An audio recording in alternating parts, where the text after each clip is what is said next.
And we'll call our meeting to order of the September 16th, 2016 meeting of the Road Charge Technical Advisory Committee here in beautiful San Diego. And I'll ask Ann Johnson to call the roll. Here. Present.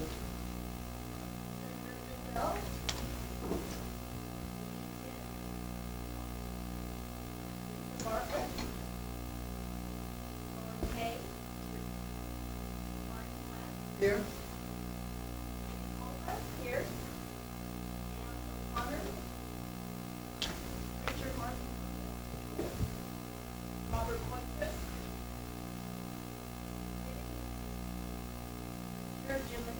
Here. And I know I see Steve Finnegan in the building. I think he had a phone call he had to take. And I know Pam O'Connor is here. Who else is? Lee should be here shortly. Okay. And Lee, Supervisor Bartlett is here as well. Very good. So it looks like we've got a good turnout. I know we had one resignation, which we'll get into. But just a few housekeeping items before we get started. Then I'm going to ask Susan Branson to give us the usual safety information.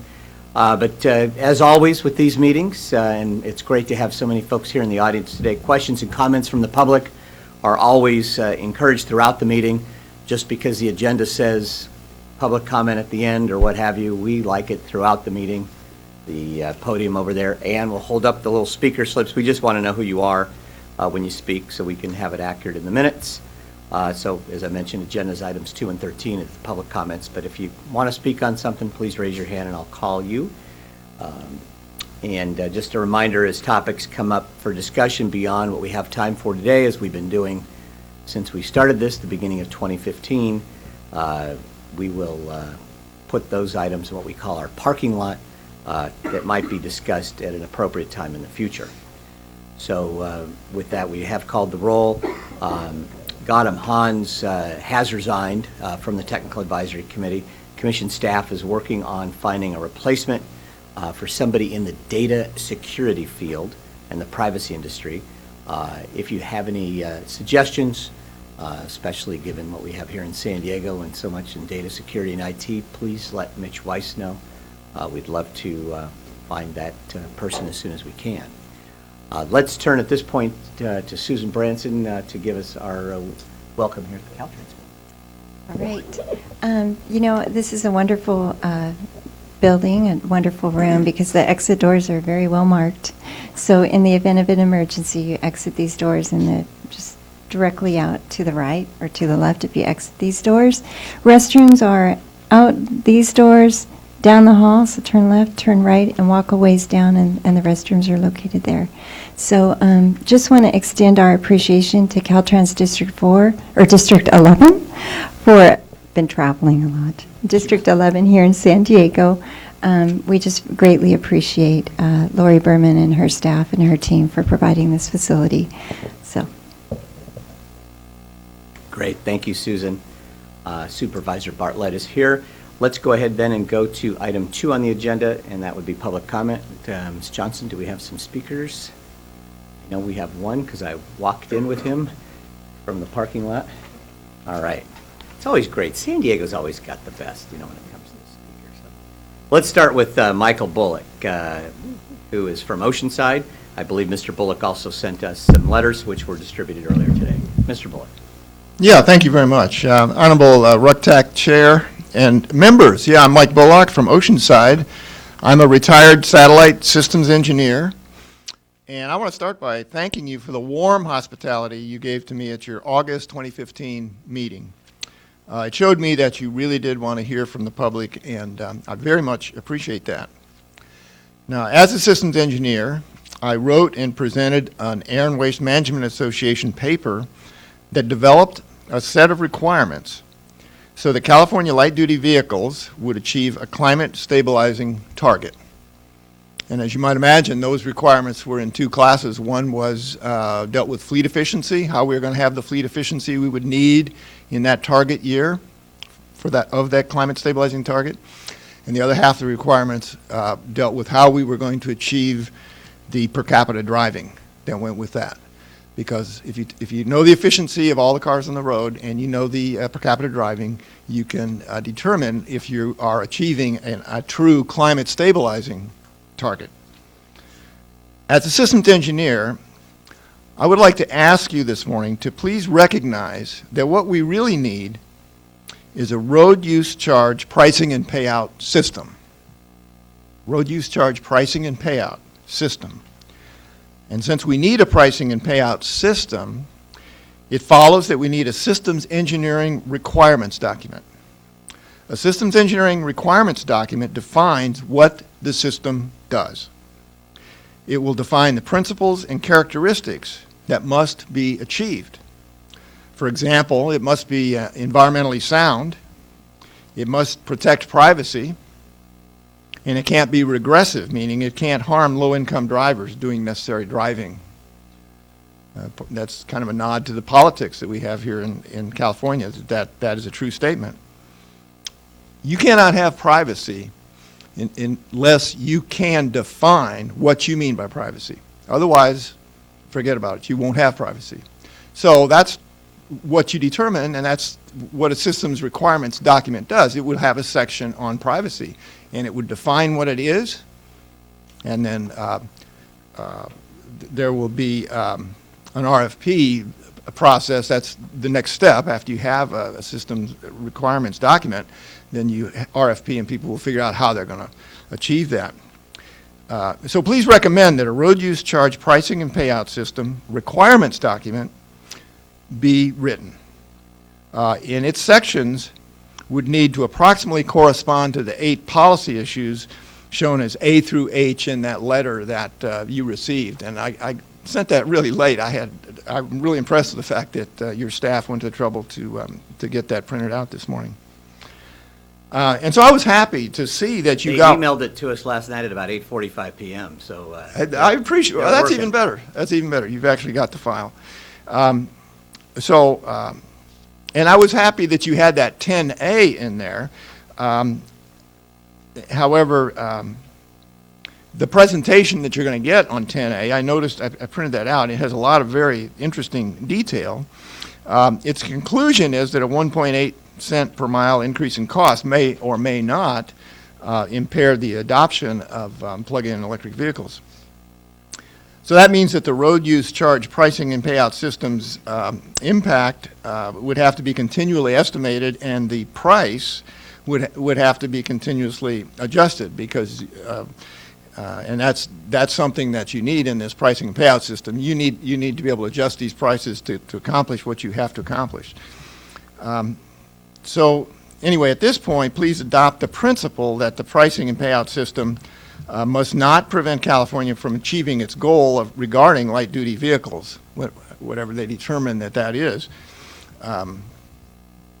which I think must be that LDVs achieve climate stabilizing targets. So that's the end of my main speech. I'm amazed that you give me this much time. I do have a little thing to add, because, I mean, you're coming down here to find out, hey, what's going on in San Diego? What are people thinking about road use charge and how we should pay for driving? And as a matter of fact, on August 23rd, we made progress here, and we made history, actually. I'm an elected member of the San Diego County Democratic Party Central Committee. I represent the Assembly District up in Oceanside.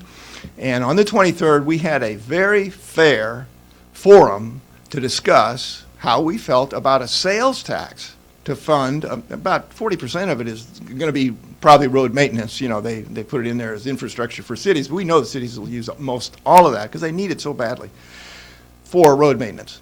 And about 13% of it is for freeway expansion. And so I can tell you that on August 23rd, the San Diego County Democratic Party voted to oppose that sales tax that would have maintained roads and expanded our freeway system. No on Measure A will go to every Democratic Party door hanger. It'll be, we're advising all the Democratic voters to vote no on Measure A. We understand, this is the key, induced traffic demand, something which I guess is still controversial with our Transportation Commission, but I mean, it's sort of like climate change. You know, some people say, well, it's controversial. Not really. Induced traffic demand is well understood and has been well understood for decades, and I think the freeway system in Los Angeles, as an example, pretty well proves the point. If you expand freeways, you will not reduce congestion at all. You'll just have the same level of congestion, but more lanes. So from a climate crisis situation, that's totally unacceptable. And the Democratic Party, we had this discussion, and that's reality now. That is, I don't think we had candidates stand up and in their 1-minute speech say, I'm opposed to the widening of I-5 and I'm opposed to Measure A. That's new. That's a new realization. But I think, we've been grappling with climate change, and we understand the seriousness of it. And, we're only one party. There's this, the other candidate says it's a hoax perpetrated by China to destroy our economy. There is one of our parties that says that. But here in San Diego County, I think that a lot of new understandings are occurring, and I think Sandag is going to have to deal with this reality, and the Democrats that are on the Sandag board are going to have to deal with this because they all favored Measure A, and they argued strongly and very well. We respect them, and they wanted us to endorse Measure A, and we did just the opposite. Conclude, Mr. Bullock. So I really appreciate all the time. Thank you very much. Thank you very much. Let's go to Rich Crompton. Rich?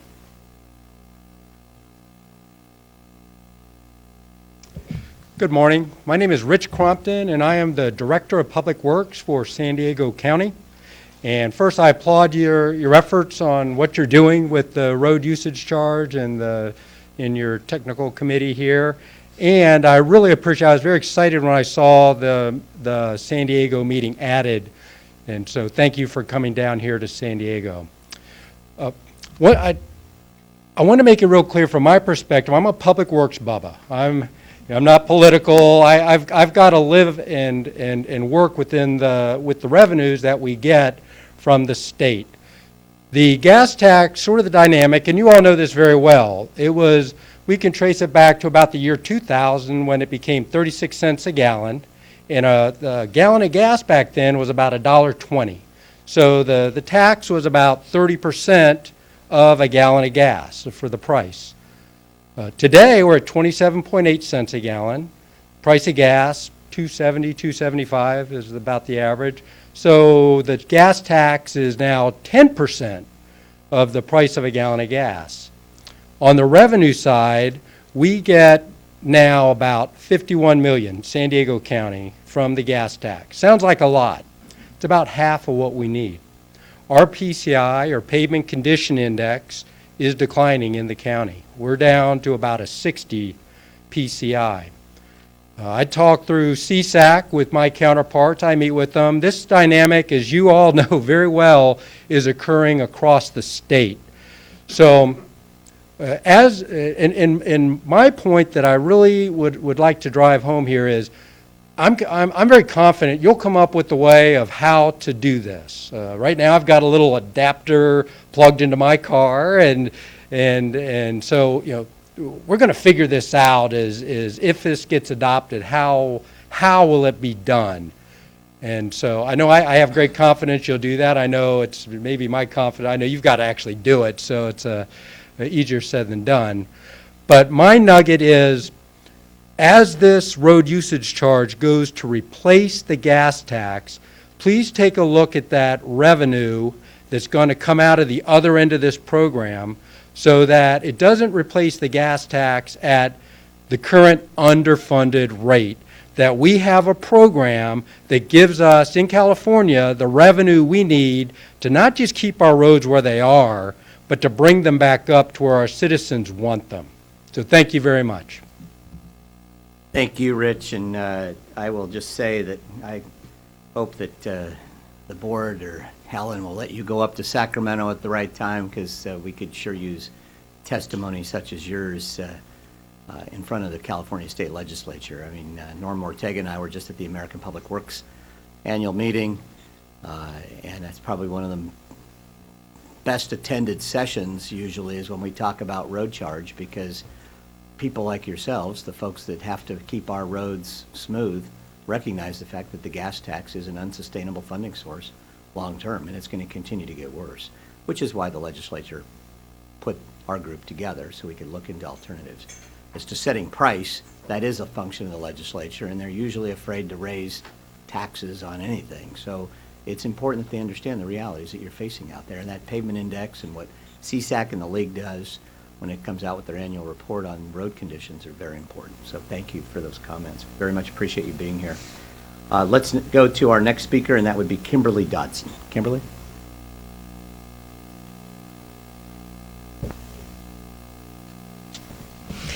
Hello, my name is Kimberley Dodson. I am going to disclaimer, I am an employee at Caltrans. However, I am here on my day off because I'm also a participant of the Road Charge Pilot Program, and I do have some questions. Yay. On the simulated invoice, it shows a section here for the mileage fee for August, and then a fuel tax credit for August, which is a negative number, and then a net August road charge. My question is, which of these amounts would be the amount that would actually be the real charge? My second question is, for freight vehicles crossing the border between California and Mexico, driving along the state highway and local roads, then crossing into Arizona within the same trip, will truck drivers be charged for miles driven in California, and how? Can these questions please be addressed at some point? Thank you. Kimberly, thank you very much for those great questions, and I'll tell you what we'll do, and you wrote them on your speaker Yes. slip, and I'll make sure our consultants address those Thank you. at the beginning of the meeting today. Thank you. Outstanding questions, and I know they have answers. I could give it to you, but I'd rather have them do it because that way they're on the hook for it. But anyhow, thank you very much. Is there any other public comment? Those were the slips I had. Is there anybody else in the audience at this point who would like to say anything? All right, well, hearing none, let's then, first of all, I want to just kind of mention we have quite a huge agenda today. When we did the dry run on this meeting a couple of weeks ago, we have a lot of material to cover today because, as you know, the pilot's been ongoing. Like Kimberly's comments, we're learning a lot. We're seeing what to do right, what we've done wrong, what we can do better, and that was the whole purpose of the pilot. And I want to recognize Undersecretary Brian Annis, who's here from the State Transportation Agency. Thank you for being here. And of course, I mentioned Norma Ortega, Chief Financial Officer for Caltrans, who's been very important to us in this effort. I think what this point we'll do is move to item 3 on the agenda, which is the approval of our meeting minutes from the meeting of June 24th. Everybody should have those in front of them and have had a chance to review them. Is there any discussion, or do we have a motion on the item? All right, motion from Wax, second from Bartlett. Any discussion on item 3? All right, hearing none. All in favor, please say aye. All right, our minutes from June 24th are approved. Let's now move to item 4 on the agenda, which are the TAC member reports. And I'm going to start this time with Mitch Weiss to kind of walk us through a few of the things that are in front of us today. There's a packet folder, and also Mitch is going to mention that we have, for anybody in this audience, or frankly anybody on the TAC, I know there's a couple of you that have not signed up for the pilot. Who's got dongles to hold up, or the little devices? We've got, he just landed. Okay, well, that sounds good. Well, let's get Mitch's report, and we will have devices. If anybody still wants to get on the program, you can do it right here today. Mitch? Thank you. I would like to touch real quickly on 3 things. First off, in your information you have today, there's a toolkit prepared by Caltrans, which has a number of useful items. They put together a couple of really excellent fact sheets that give a lot of very good information and are graphically, I think, very nice. They've also got a couple of the press releases that have gone out and some other information that will be helpful to you when you go out and continue spreading the word about the road charge.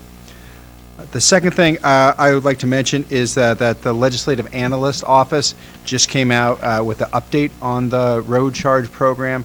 It was relatively short. It's about 3 pages and just provides a status of where we are in the pilot program. They do have some next steps, and what they point out is that the legislature would want to ensure that the report has sufficient information necessary to determine whether a road charge should be implemented, and they speak to 3 specific things. One is cost and challenges related to enforcement.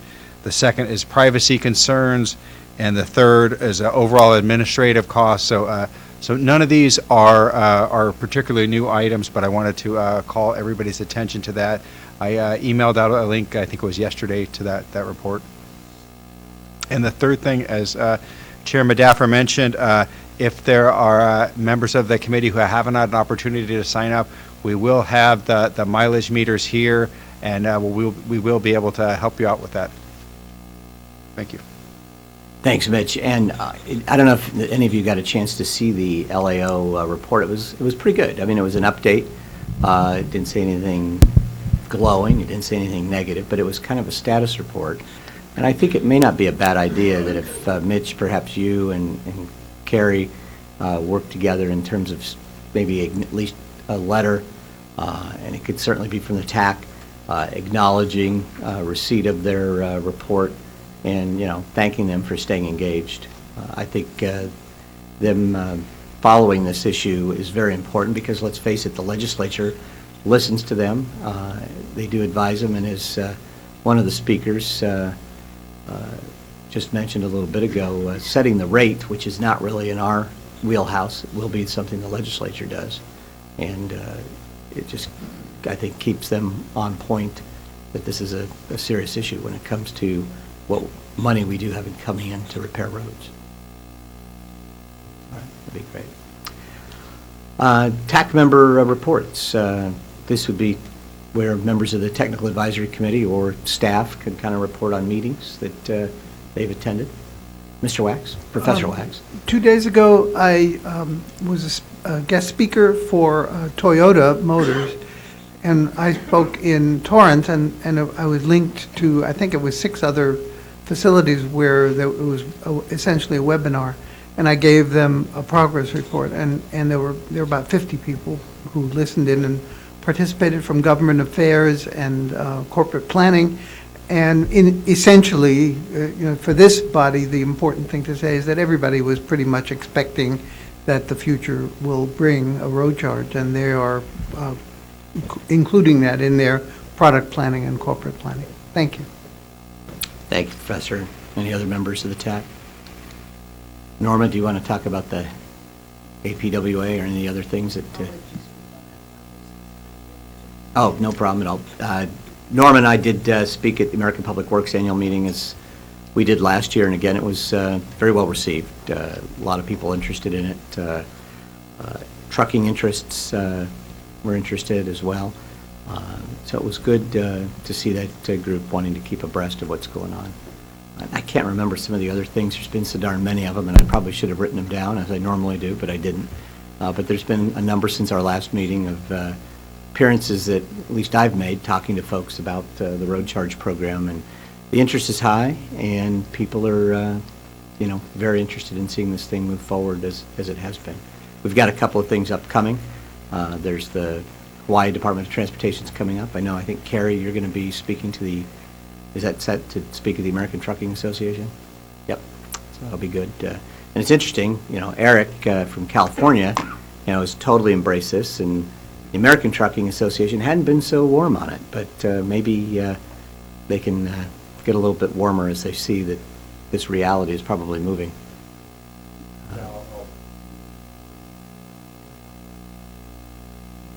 Perfect. There is a couple more upcoming items. The American Society of Civil Engineers annual meeting, they have invited us to speak on road charge. Also, Colorado has a transportation summit. The Western Road User Charge Consortium is meeting as well, and Carrie's going to update us on the grants, but the consortium, Ruck West now we're calling it, received a grant, and we're going to be focusing on rolling out that work. And then we have been invited to participate at the Self-Help County Focus on the Future conference coming up in December, so we'll be getting ready for that. Very good. Susan? And I wanted to mention that Assemblymember Holden he's scheduling a select committee hearing on the 29th, and he would like a presentation on the road charge pilot program. And any of the technical advisory committee members that might be interested in participating in that, please let me know. Otherwise, I am planning to provide the presentation. And it's interesting, the hearing that he's holding is in light of the transportation funding discussions right now in the legislature and the administration and the lack of a deal. So this is an option that he's exploring through that committee. So wanted to make you aware, and if any of the Southern California, especially members, are interested in that, please let me know. That'll be in Los Angeles on the 29th. Los Angeles, what did I just say? Oh, you didn't. I'm thrown around, yeah. It's at LA Metro on the 29th of September. It's coming right up. It was, it doesn't say on the agenda. I can forward that out to the TAC members and you can look at it. It just came up yesterday. It was a conversation that I had with his staff, and they are looking for a speaker really from the commission or the technical advisory committee. So I can provide you more details if you have an interest in that. I would really encourage somebody from the TAC to attend. I don't know if, Pam, if you'd be able to be there. Yeah, I'm in DC as well, so I'm not able to attend. Otherwise, I was going to be there. But Marty, you'll be in New York? Yeah, our vice chair, as soon as he gets off a conference call, we'll just direct it. Is that by unanimous consent? The vice chair is directed? Yeah, all right, he's going to do it. We'll let him know when he walks back in. It's what happens when you're not in the room, right? Get drafted. All right, any other items on item 4 on the agenda as far as updates? All right, good deal. Let's turn to Mitch Weiss on item 5, and he'll give us a brief update on our external work group. Microphone.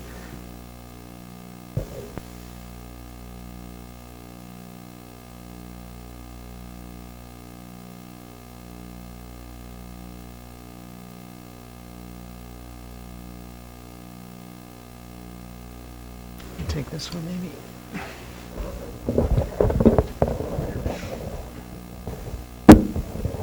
Thank you, Mr. Annis. The road charge work group met via teleconference on September 2nd. There were two key items that came out of that discussion. First, the work group was interested in a kind of a side-by-side that compared the different value-added services offered by the account managers. They commented that they can see the services in the account manager that they're using, but are not sure of what's available. So I've asked Carrie if her staff could put something like that together. The second, they were interested in the latest or updated fact sheets about the program, which were included in your packet, and I've distributed those to them. And the work group continues to monitor the pilot and continues to be interested. Thank you. Okay, any questions? All right, let's move to item 6 on the agenda. And in item 6, as you may recall from our June meeting, we had about 10 action items, and so Mitch is going to kind of go through some of those issues. Yes, we had 10 action items. I figured it'd be easier with something to look at. So there's a little table in your materials that goes over them. Most of them have been completed by Caltrans, such as keeping the volunteer website open and enrolling more than 5,000 participants to account for possible attrition. A couple I want to point to quickly. The third one, survey volunteers who did not enroll to find out why they did not enroll. That's still an open item. And then there are 2 items that are going to be discussed in presentation 8B. One is related to, is item 4, related to analyzing zip codes of enrollees who did not disclose income or ethnicity information to determine which category they might represent. And then also a protocol for talking about volunteers and people and enrollees and vehicles, and we stumbled a little bit over that at the last meeting. So what we've got in presentation 8B is kind of definitions that we can use moving forward to clarify that. We'd be happy to answer any questions. Seeing none. All right, let's move to Carrie Provahidi, and she could talk to us about the good news on the FAST Act and the grants that we've received, item 7. Good morning, Chair and TAC members. Just a little reminder about what the FAST Act was. There was a provision in there for what are they calling it? The Surface Transportation Systems Funding Alternative Grant Program, and that included $95 million for the study and demonstration of an alternative funding source or funding system to the gas tax. That first year for this federal fiscal year, $15 million was available for people to apply for grants. And then each subsequent year, there's $20 million available. The feds have indicated some desire to potentially program all of those remaining 4 years in next year. So there's potentially $80 million that's going to be on the table for us to compete against to demonstrate. Next year is a demonstration. First year, they were allowing some planning activities, pre-planning activities, but definitely years 2 through 4, we need to do some type of demonstration. So Caltrans put in a application. What our focus was is enhancing our existing pilot program because we want to help inform our final report. There were some areas based on the TAC experience and what we've experienced in implementing the pilot.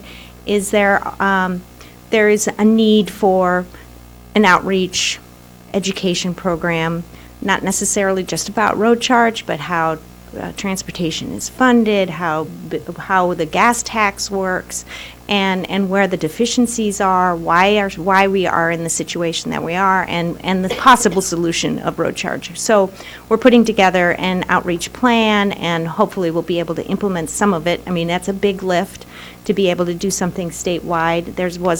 Our ask was not that great because we had to match it with state funds. So, and then we also organizational design.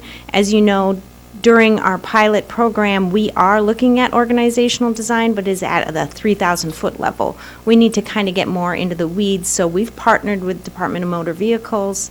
They're pretty much going to work with us as looking at how do we organize a road charge if it were to become a reality in California. So who's going to manage it?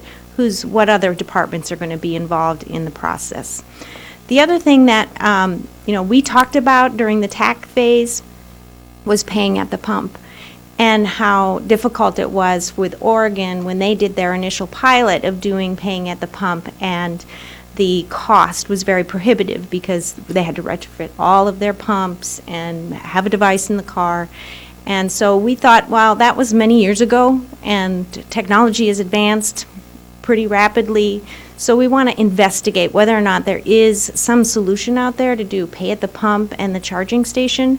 To just look, we're doing a preliminary investigation during this year, doing a request for information, trying to get an idea of if that technology is out there, has it matured enough, is there a way of our vehicles now communicating with infrastructure that simplifies the process and mimicking what we do now and when we pay at the pump and pay our gas tax that way, and might simplify and reduce the cost. So that's something that we're forwarding as an alternative to look at during this pre-demonstration phase.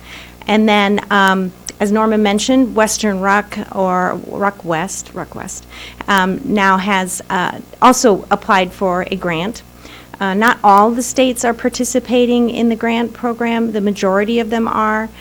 They're looking at 2 areas, is putting together system requirements. So that's kind of addressing those cross-jurisdictional issues that we have, multiple states, multiple systems. How do we integrate as a combined system, as well as looking forward to demonstration. So California's ask was $750,000. We have to match that with state funds, so our whole program is $1.5 million. And then the Western Ruck West had put in a $3 million ask. So 1.5 federal funds, 1.5 is shared amongst the 11 states that are participating. So that pretty much wraps it up. We will be putting together a application for the next phase of the grant program, and I'm assuming that Ruck West will also be doing that. It's very good news in terms of on both fronts, both from the public relations perspective, I think the biggest thing that we've probably seen in this is that the public doesn't really understand what the gas tax is, and if they have an inkling, they hate it, like any other tax. And it's hard to connect potholes and decaying bridges with a gas tax. And so that's a very important piece in figuring out how we can't bridge that gap, because frankly, that's ultimately going to help determine what the legislature does, because if the legislature feels the same way as the public, and they typically reflect the public, we're going to have a hard time seeing additional dollars for transportation funding, as we're witnessing right now in Sacramento. And on the issue of the gas, the pay at the pump idea, Carrie's absolutely right. I mean, one of the things that I was so impressed with, and it was earlier this year when we had a presentation, I think it was at one of the road charge, it might have been the Mileage-Based User Fee Alliance in Washington, D.C. This idea of putting something in a vehicle that if it's in the vehicle and there's something in a pump and the car pulls up, let's say the price of the gas price is $2.50 a gallon, that's what they're getting. But because you are a mileage-paid equipped vehicle, the price, let's say the gas tax is 36 cents, just to make up a number, the price of the gas goes down on the pump to $2.14. And then you pump your gas at $2.14, and then what it does is so if you put $10 on that pump, it's going to charge you for the miles you just drove since the last time you got gas, plus dispense the gas that's left over out of that. So you're paying for the miles you drove. And that way it becomes an equitable number. So whether you drive a Prius that gets 60 miles to the gallon, or you drive an F-150 that gets 8 miles to the gallon, you pay the same. Today you don't. Today, the people that are driving those older cars, as we've learned, typically the lower income folks that have the older cars, they're paying 8 cents a mile to drive, where if our average rate is 1.8 cents or whatever it is, they're paying a lot more than they should be. So there's definitely some equities here. And so maybe what we can do is come up with a pilot that might be in a small geographic area. And so the idea is, let's get Silicon Valley to come up with some ideas. And that's really what this RFI is all about, is let's, a lot of smart people in Silicon Valley that can throw something out, and let's see if they can't come up with something that maybe California can lead the way on. I love to remind people about the service port under the dash. Everybody takes that for granted. That started right here in California, and the auto manufacturers hated it, but once they were forced to do it, they rolled it out throughout the entire country, and now you see it around the world. So it's, I think part of what our job is to kind of lead the way in those types of things. So good, exciting stuff, and a lot of possibilities coming forward. All right, with that, let's get into some of the things that are actually going on in the pilot launch itself. And with that, we've got Travis Dunn, Jack Opiola, and Carrie Porvahidi. So these are info items, no action needed by the TAC, but a lot of really good stuff to update the Technical Advisory Committee on. So Carrie, why don't you kick it off, and then we'll go from there. All right, thank you very much. We're really excited. The pilot did launch on time, July 1st. We've had 2 billing cycles. People are driving. We're getting a lot of comments, positive and negative. But it has been a very good experience so far. And I'm hoping that Jack and Travis' presentation will inspire some dialogue within your group here and give us some feedback on what you think is happening as your personal experience in the pilot program. So I'll hand it over to Jack.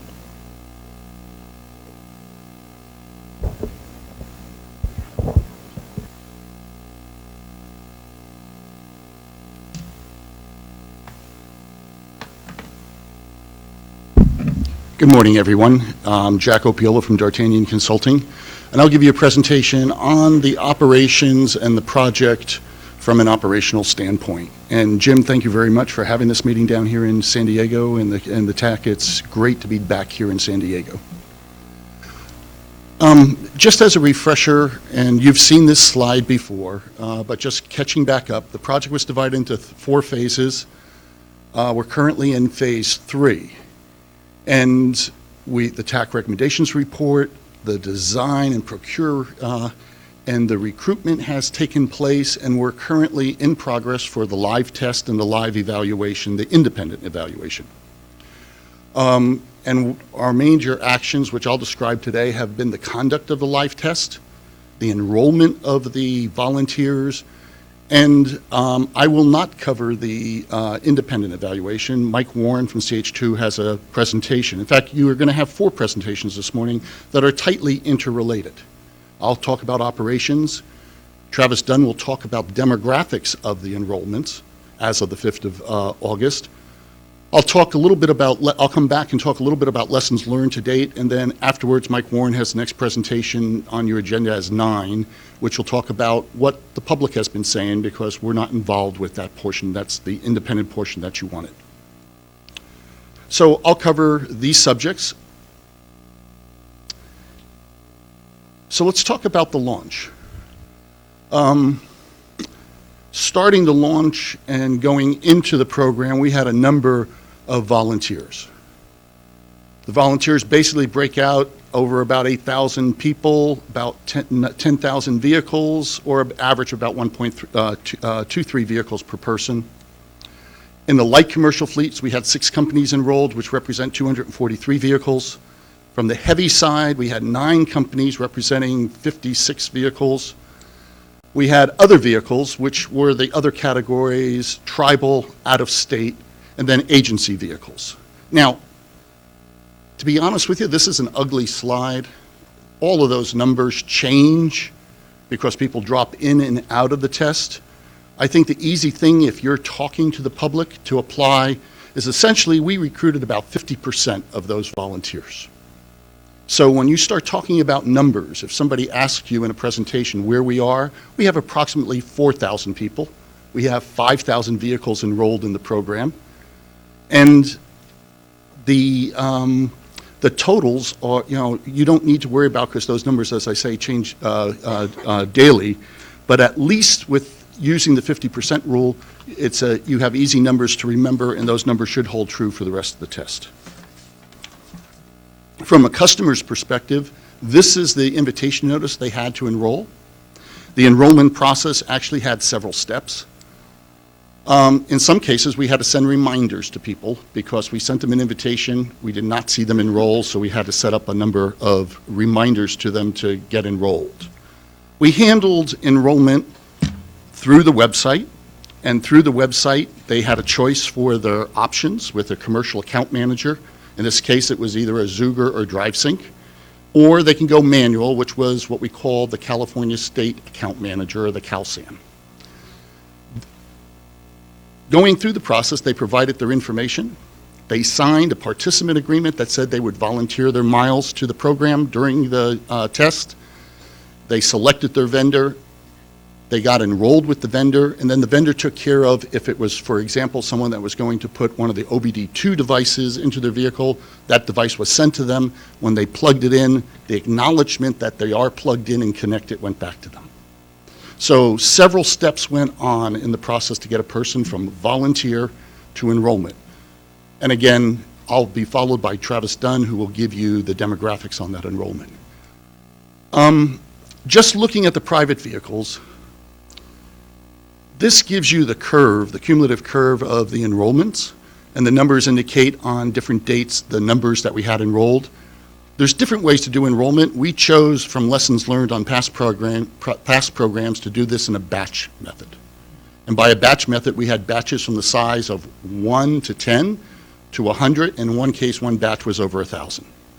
The reason we did this was so we could ease the call center and the commercial account managers into the program, because if what we had done was a big bang theory of sending out 5,000 invitations all at once, we know from experience that the call center could get inundated and the commercial account managers having to supply product could be backlogged, therefore causing delays.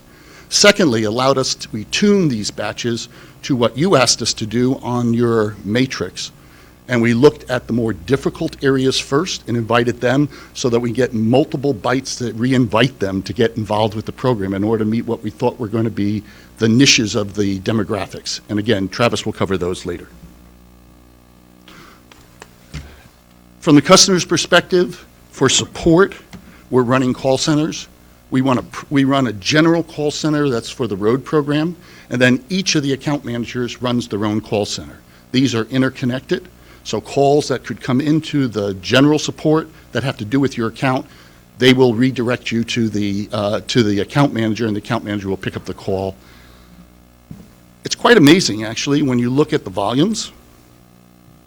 I think a part of giving information to people is the fact that when you look at those numbers, we really have about, in those curves, about 1,200 total inquiries.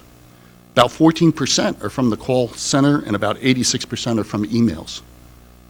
Our turnaround time is within 24 hours. Most, however, are being responded to within 12 hours. And you could see the decay in calls. In fact, I'll cover what those calls are about shortly. But you could see that during the enrollment period, there was a high number. And then it has tapered off now that we're into somewhat solid state operations going into the August timeframe as everyone came on board. As I stated, I'll cover the major areas. The major area that were of the calls that we received in June had to do with help me pick an account manager. I see these choices, I need to know a bit more, tell me a little bit about how I can pick an account manager. The second one was basically activation codes, because in that enrollment process, the individual received an activation code. Some had problems with the activation code, because just like any code, it's a very precise number, and sometimes people mistype the number or couldn't put the number in, and it didn't work. So there were calls to the center on the activation code, and then some questions about the account, how the account was to be handled, and then the other thing was just some general questions about the pilot. As we built on that going into July, you start seeing a drop-off of help me pick an account manager and activation code, and more general questions about the pilot. And then in July, we received more questions about the pilot and questions about the account. And some of those questions about the pilot get to be general questions or others. That was the time we were starting surveys, so people were starting to question, what is this survey, or I have a question, I have a problem with this question, can you interpret it for me? That generally gives you the major headings. Those give you the numbers of each of the areas.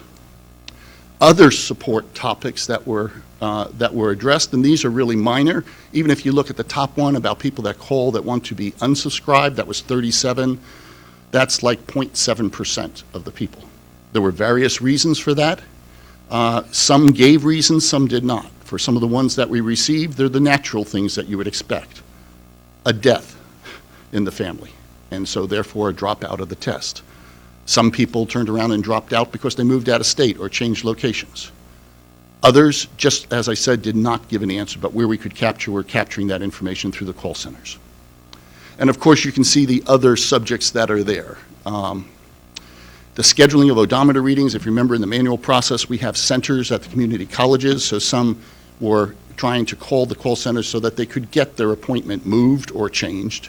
And then, of course, some of them missed their enrollment deadlines, and there were questions about the enrollment deadlines. But as you can see by the numbers, there weren't very many. The call center volumes comparing the general info line with each of the account managers is shown here. So essentially, between July, if you look at the June and July versus August, you can see how those numbers have dropped off. In fact, that's probably about a 60% drop-off from the start of the program to where we are now with the program. From a customer perspective, and I pulled this from the web, as I said, we do not get involved with the customer interactions, but there was a website that was provided by the ACEC, and that ACEC website provided some interesting comments which I think mirror the things that I've just talked about. This is one done by Kelly Garman from the American Civil Engineering Companies, and I chose this because I didn't want to cherry pick comments. I wanted to keep consistency, and as Marty, as you can appreciate in a case study, you try to keep the case study consistent. So in the beginning, it was really a question of, I'm pleased to get enrolled, and that, geez, first question, and this, she answered it herself because Kelly went on to Google to find out where her OBD2 port was on our vehicle. Many participants from those call center volumes called the call center to say, where is my OBD2 port on my vehicle? As the enrollment process went forward, not everything worked perfect. When she received her device, she went to plug it in, and she didn't get an acknowledgement that it was being read.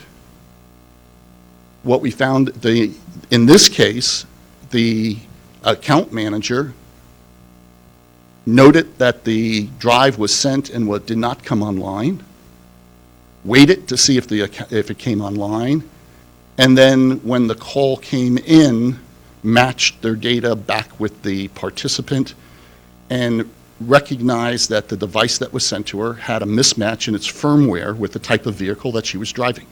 They had 6 cases like this in their inventory.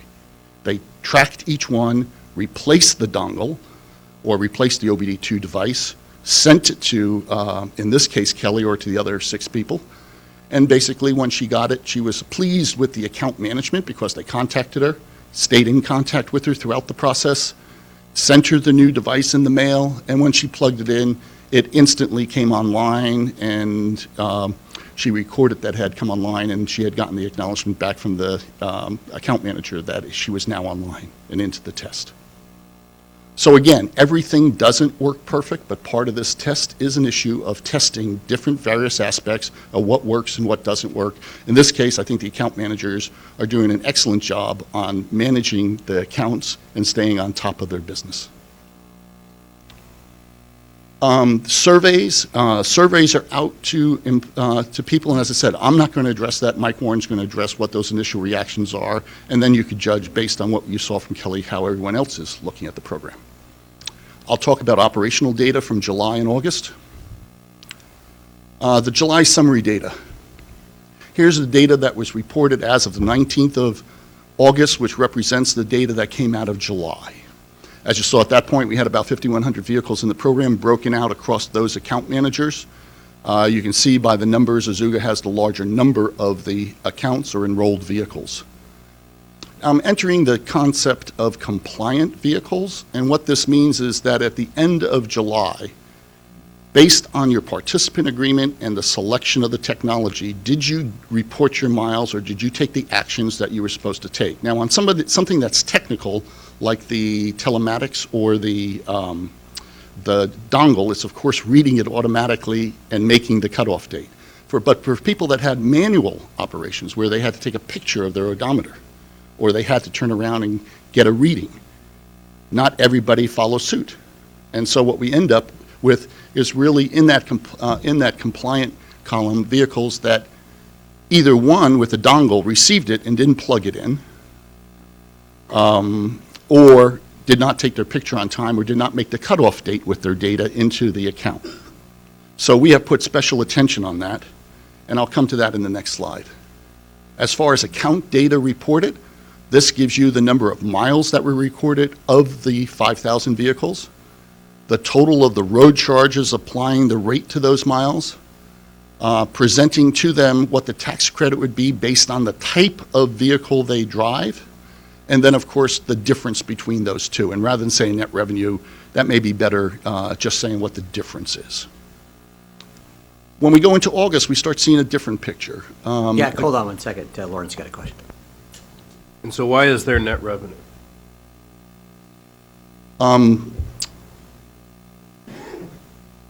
I think probably the easiest answer to give to that is that net revenue is represented by the vehicles that are highly efficient, that are buying less gas, and are now paying more with their road charge than they were underneath their gas tax. So are we biased? So is our sample biased toward highly efficient vehicles? No, I don't think so. Well, then why is there net revenue? Because the idea was to have this revenue neutral, wasn't it? No, the most common vehicle enrolled is a Toyota Prius, so we are, not biased, is not the right word. I mean, people could sign up freely, but fuel efficient vehicles are overrepresented. Okay. Lisa? The program was supposed to be revenue neutral for the pilot program, but have we taken into account the administration charges or potential administration charges? So that might be one reason why we're representing net revenue right now. No, there's. Okay. Yeah, and that's why I said that last column probably than saying net should say difference, because in effect, there are no operational charges that are being subtracted from that. Right, because once we take into account the operational charges, that amount might be close to zero. Is that correct? Or lower figure anyway. It would certainly be lower. Yeah. Well, we know that, I think it's 1% admin fee right now with the pay at the pump for admin charges, but we know that with a road usage charge, the admin fee is going to be substantially higher. We just don't know what that number is going to be at this point. So do you anticipate that at the end of the pilot project that there's going to be a net revenue or plus positive difference? Yes, I do. Okay, I think that's a problem. And in order to tell you why I say yes to that question, let me go into August. In August, what you see is now that we're at the ramp-up, you're seeing the miles being larger because we have everybody in the program. Remember, in July, we had the transition of people being enrolled. And so in August, we have a more representative month. You're looking at the road charges and the fuel tax credits from the vehicles enrolled, and you're seeing a larger difference between the two totals. Is there no mechanism or was this something that we decided as a committee to adjust the mileage rate so that it becomes revenue neutral? Because as I recall somewhere, I don't have the documents in front of me, that our intent was to have this be revenue neutral. Is that correct, or am I wrong? Well, that was the idea. We never really got into the rate because that just wasn't our charge. I think at the end of the day, this whole discussion that gets into rates and all of this stuff, to me, is great for statistical purposes, but it's absolutely meaningless for anything else. That's just my own personal Well, opinion. just my concern is just, when you take this to the legislature and they see that, you wind up with a profit, or you're getting more in the mileage tax than you would have in the fuel tax, and then that just builds suspicions that this is just a ripoff. Well, I again, just think it's treacherous, and I just want to. I would agree. I think that at the end of the day, when you look at it, the fact that more folks in Priuses, as Marty was pointing out, those are vehicles that get really good mileage. And if you get 50 miles of the gallon, I'll be very blunt, you're ripping off the system compared to most drivers. I could speak as an electric car driver. I'm not paying anything. So the reality is, when you look at the average that's out there, and what was it, 22, 24 miles to the gallon? Yes. So if you get better mileage than that, you're getting a better deal. If you get less miles per gallon than that, you're paying too much. And, right now, on the gas tax thing. Now, if we had everybody that enrolled in the program we're driving Ford F-150s, you'd have a whole different statistical result than what you have here. It really is a factor of the type of vehicles that are enrolled in the pilot right now, because they're much more fuel efficient. So if we were to share this kind of information in the final report, it requires a lot of explaining to really, make this this point that, the average miles per gallon enrolled in the pilot is much higher than the average across the whole fleet in California. And we are not addressing the issue of administrative cost that would come off of the revenue. But I understand the sensitivity of the point that you're making. So we will have to address that very carefully. I think it's a really good point. Can- Marty and then Nidhi. There's a need for the legislature to define further what they mean by revenue neutral. I don't think we ever believed that it should be revenue neutral for each individual. It ultimately will be in the I aggregate. agree with that. Yeah. Nidhi, and then Supervisor Finnegan. I think it's a good point. And so when we communicate this to the legislature, one way is to present the revenues from the pilot alongside if we were to, what this would mean if this were implemented statewide, and if we take, for example, the Priuses, the impact on Priuses as an average representation of Prius owners, but then apply it to the proportion and distribution of vehicles in California.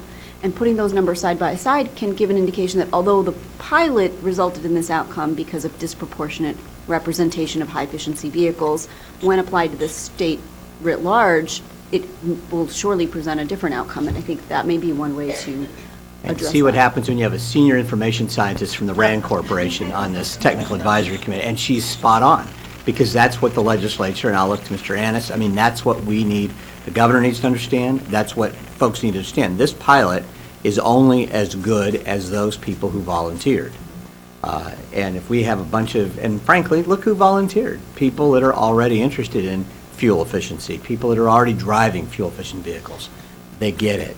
And the reality is that if all you did was just have fuel-efficient vehicles, you're going to have a different outcome than if you had the whole fleet. David? Yeah, I'm not so sure why we're getting upset that it's not revenue neutral, because I think that intuitively, it was never supposed to be revenue neutral. Although if it was, our roads would be fine and we wouldn't be having to do this exercise. I think you want to see a net revenue, and that is the part of the story the legislature needs to see, that obviously some people are not paying their fair share. I just don't get why we're upset about it. Yeah, I think that's a valid point. But again, it's good that we have this discussion, because if we don't think of it, somebody else will, and I'd rather address it in our report. And I think as we get closer to the report, which will be coming close to this next meeting, because again, it has to go to the department, CTC, gets into their annual report, as the legislature called for, and the legislation called for. These are the important points that need to be made. And frankly, I'm glad the LAO is watching this, because it's very important the LAO understand this nuance as well. And I think at some point, Susan, between you and Norma and Annis and frankly Brian Kelly, there ought to be a discussion with LAO so they get this very important point, so nobody misinterprets this information. Jack? Last point is that this shows September's data, and I mentioned before the compliance, and you can see where we've moved compliance up to 98% in August. That compliance rate indicates the commercial account managers and the California state account manager following up with their individuals. We have made changes as we've gone along. One of the changes has been reminders being sent out to people that their picture of their odometer is due, and cutoffs. And I don't think this is a hard thing to understand, because essentially it's no different than your credit card. I could have a dinner today in San Diego, and I'll expect that when I see my bill at the end of the month, it's on my bill. But because the vendor is slow in sending it through the intermediary to the account company, it may not show up on my September billing. It may show up on my October billing. Did I get away with a free meal? No. It just got accounted for in a different period. So it's not that any miles are lost. In some cases, if the picture missed a month, it was picked up in the following month. Summary to date, this gives you the really just the data that was reported, putting them side by side, and then saying what the average is. And again, average is about 5,000 enrolled vehicles. And we're running a total right up to date, about 96% compliant. Total account data, and this are the totals, 6 million miles, road charge a little over 100,000, net difference is about 20,000. Now, I did break out the heavy vehicles because, Eric, I thought you'd be interested to see what part of that contribution is coming from the 55 heavy vehicles that are enrolled in the program. And you see the data there. Again, out of that total, those heavy vehicles are contributing a little over 800,000 of those miles. And some of that travel is in and out of California because they're long-haul trucks. So we had about 16% in July and 14% in August. That was out of state for combined for the first 2 months, about 15%. And then also, remember, some of these trucks are not on public roads. They're on private roads, so they're not being charged while they're on private roads. So we have about 1% in July, 1.8% in August, so an average of about 1.4 for the 2 months for the heavy vehicles. Eric, any questions on the heavy vehicles? Are the statements that they receive, are those available for us to take a look at? I'll have to check on that. Okay. I'll ask Caltrans if we can release this. Yeah, I know a few of the carriers that are participating, so if it's okay, I can ask as well.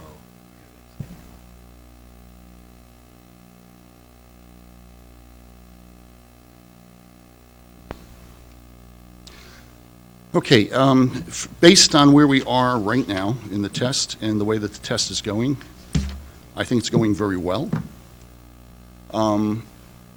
As I mentioned before, we're having attention put on compliance, both in making adjustments with the account managers and the account managers with their account holders to ensure that everyone is reporting miles.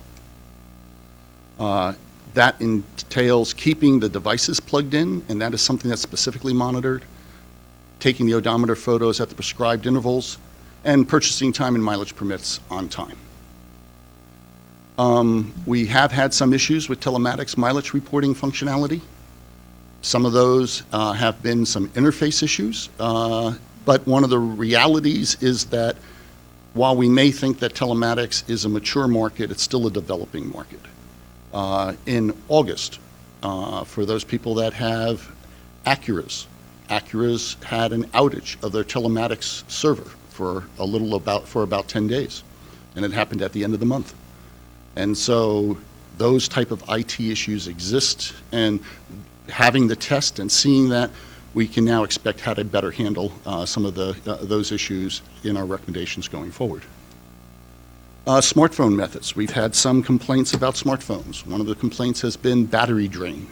In checking with the vendor tells us that it should really only affect about 10% of the battery, but we're getting reports of much rapid depletion of battery, but it's also understandable that it is. It's based on GPS and staying on in background. GPS is pulling power from the battery. It's then also computing taking power. And so if the phone is not a new phone, and I think maybe some of the data that the 10% is based on new phones and very well-charged batteries, if it's an older phone with an older battery, that it's going to deplete that battery much faster. Invoice accuracy, again, some of this is period. Some of it is getting the data from the telematics onto the invoice. And that has to do with the timing of the inputs, and as I explained with the credit card example, what gets on this month's versus next month's. And then, of course, private road miles, and some of this is based, I think on every test that I've run, it always comes down to the quality of the GIS database. And not all GIS databases are perfectly accurate in regards to pipe stems and private roads or turnoffs of the main road. That is something that gets developed over time, and as we go forward, it's something that probably is going to get incorporated into the follow-on specifications or the system's requirement specifications on the accuracies that we're expecting on private roads in the database. And then lastly, we're preparing for open enrollment. What I mean by open enrollment, and I'm using a term that's probably more germane to the medical industry than it is to our industry, but essentially in the beginning of November, the ability for people to switch carriers if they wanted to try the other commercial account manager, or they were on a smartphone and dissatisfied with the smartphone, that they could switch to a different method, and thereby we will get data from and comparisons of what they had before versus that, and hopefully reasons for the switch, in order to give you and the legislators more information. That essentially is my last slide, so I'll open it up for any questions. Okay, questions for Jack? Mr. Finnegan? Oh, do we want to report what we all voted him to do? What was it? Meeting on the 29th in Los Angeles, right? Oh, Los Angeles, that's good. I was thinking it was going to be in Alaska or something. LA Metro. All right. LA Metro. I do have a quick question, and I think it was on your last slide, and I apologize for having to come in late. Did you have the slide there that has the data on as of August 19th? Yeah, yeah, that slide.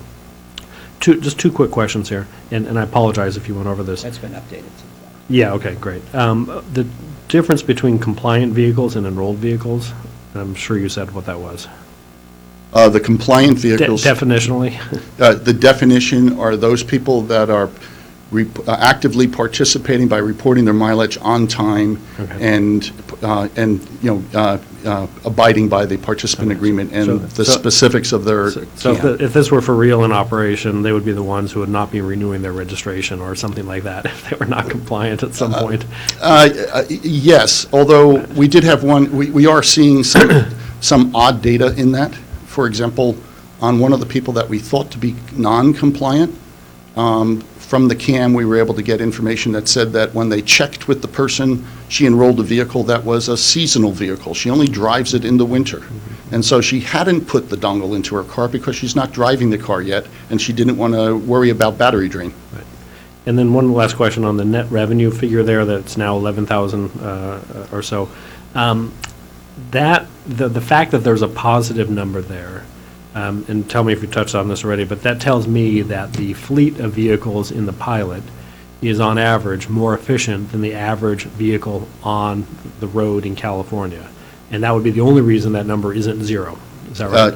At least as how this was designed. That is correct, and Travis will give you the top vehicles in the demographics, so you'll have an idea based on what those vehicles are. Mitch? I just have a couple of questions. I noticed on all three slides like this, IMS has a lower percent compliant than any of the other account managers. Do you have any theories or knowledge as to why that might be? No. Okay. So perhaps anecdotal evidence that they're not as effective as an account manager. The other question I have is you had a slide that showed the number of calls per account manager, or the number of contacts. Can we get the data on that as in relation to the number of enrolled vehicles they have? For example, Azuga has 2.5 times the number of vehicles enrolled as IMS. So what percentage that would be? I don't have those percentages, but I'll give you those numbers, and we have some of that coming up in the next presentation. Okay, thank you. Yeah, Jack, it looks like you are estimating the fuel that's used, and I'm wondering, are you getting that from the make and model and estimate of mileage, or is that gallons pumped? How are you getting? Jack, if you would repeat the question, please, so the record has it. The question was on the slide that indicates the difference in, for the fuel efficiency. Is it tied to a particular vehicle, or is it, or where are we getting that fuel efficiency from? And we're taking, the commercial account managers are using it off of EPA ratings for the vehicles. You have no way to check if the vehicle happens to be fully running or gets better mileage than average? You just go with the Correct. Okay. And just for the record, that question was, do we look at the performance of the vehicle on either how well it's maintained, how poorly it's maintained, in order to look at if it's meeting the EPA estimates? And the answer is no. Yeah, you could get a measure of the gallons used.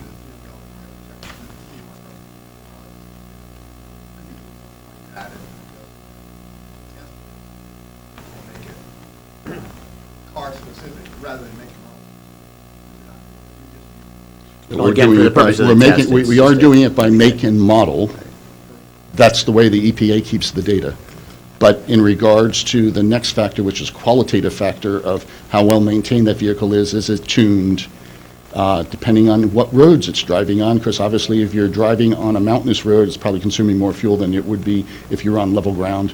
So, we don't take any of that into consideration. Okay. I think Travis is up next as part of this item, am I correct?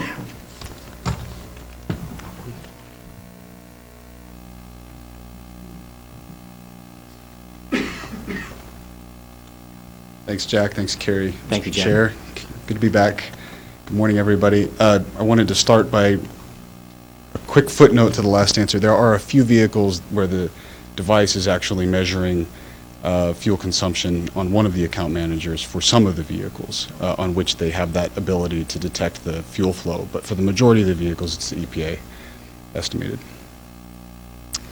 Okay, so I'm going to talk about who are our participants? Who are these folks? Where do they come from? How did we get them to sign up and participate in this road charge pilot program? Before I talk about them, I want to talk about how we're going to talk about them. We've had confusion in some of our previous meetings about the terminology, so with the first slide I was hoping to go through some words, and hopefully we can stick to those words. Internally we're using this vocabulary. Hopefully we can adopt this for purposes of the TAC as well. So we talk about individuals, which obviously are people. We also have fleets, which constitute a variety of types: light commercial fleets, heavy commercial fleets, agency fleets. Each fleet has an individual that serves as the fleet manager. Volunteers were people who expressed interest in being part of the pilot program. And Jack gave the sort of the high net round numbers. We had about, oh, thank you.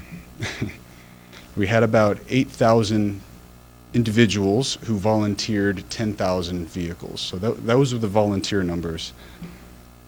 But not all of them obviously are participants. We had to work to further persuade those 8,000 people, 10,000 vehicles, ballpark, to actually enroll in the pilot. Once they enrolled, they became participants.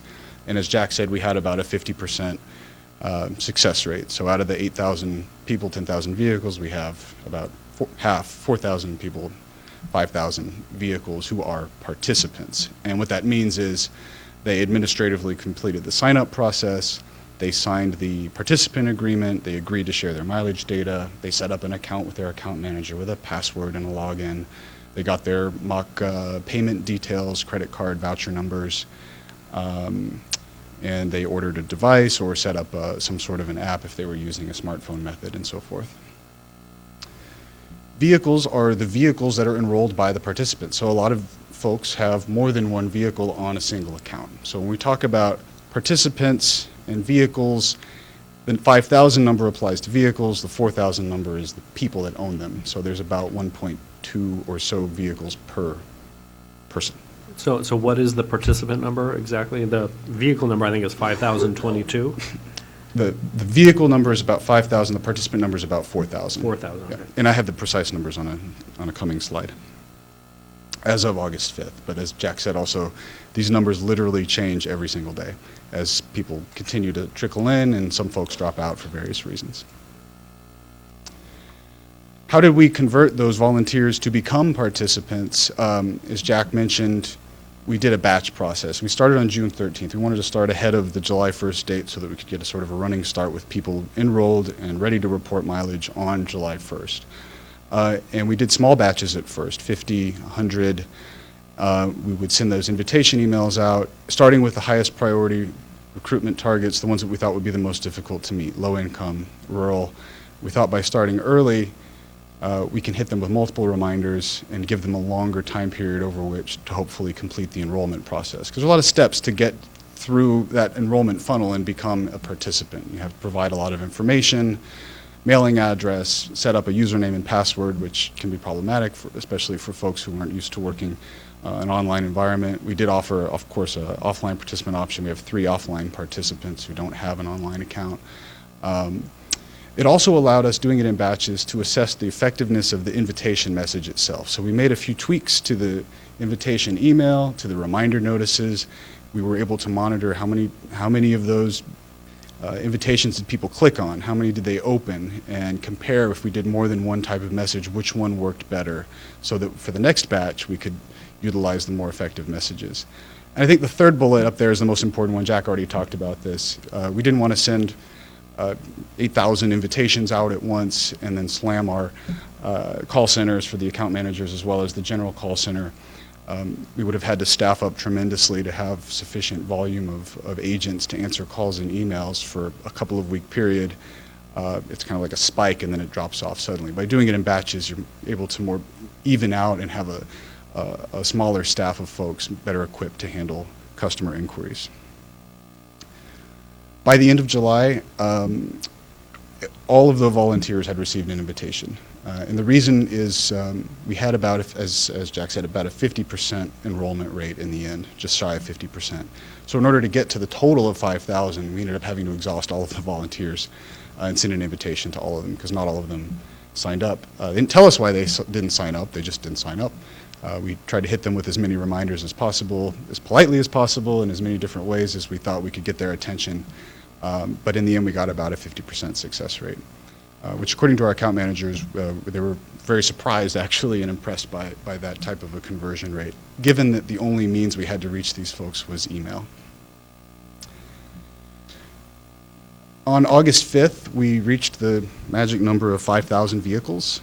So the numbers in the rest of this presentation are pegged to that date.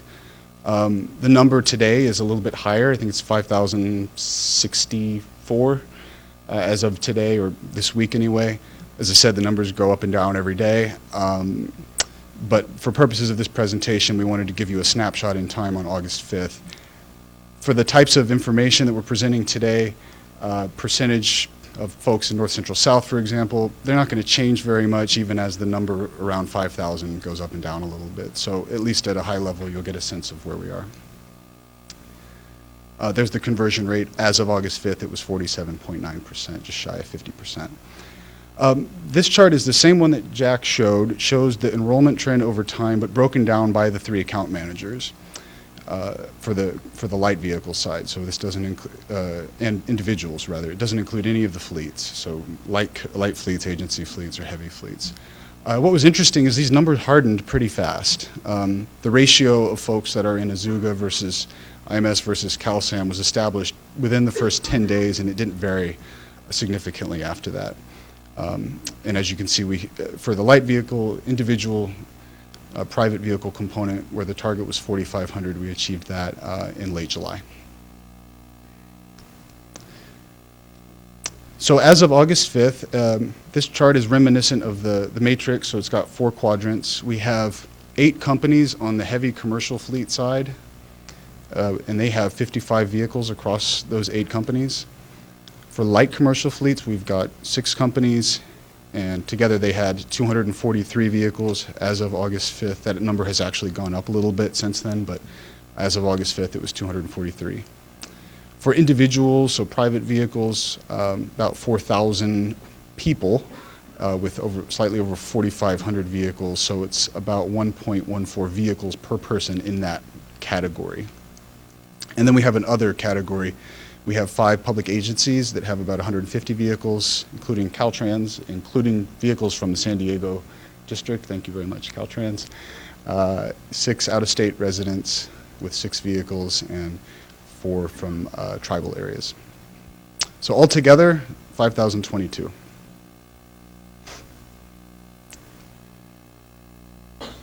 We'll take that number now and slice it into several different ways. So if you look at it by account manager, Azuga has just shy of 60%, IMS 23%, CalSAM 17%. E-Road, of course, handling heavy vehicles, the target there was 50, so the number of vehicles they have is quite small, 1%, but of course, if you were doing the math in your head on Jack's slides, they're contributing nearly 20% of the miles.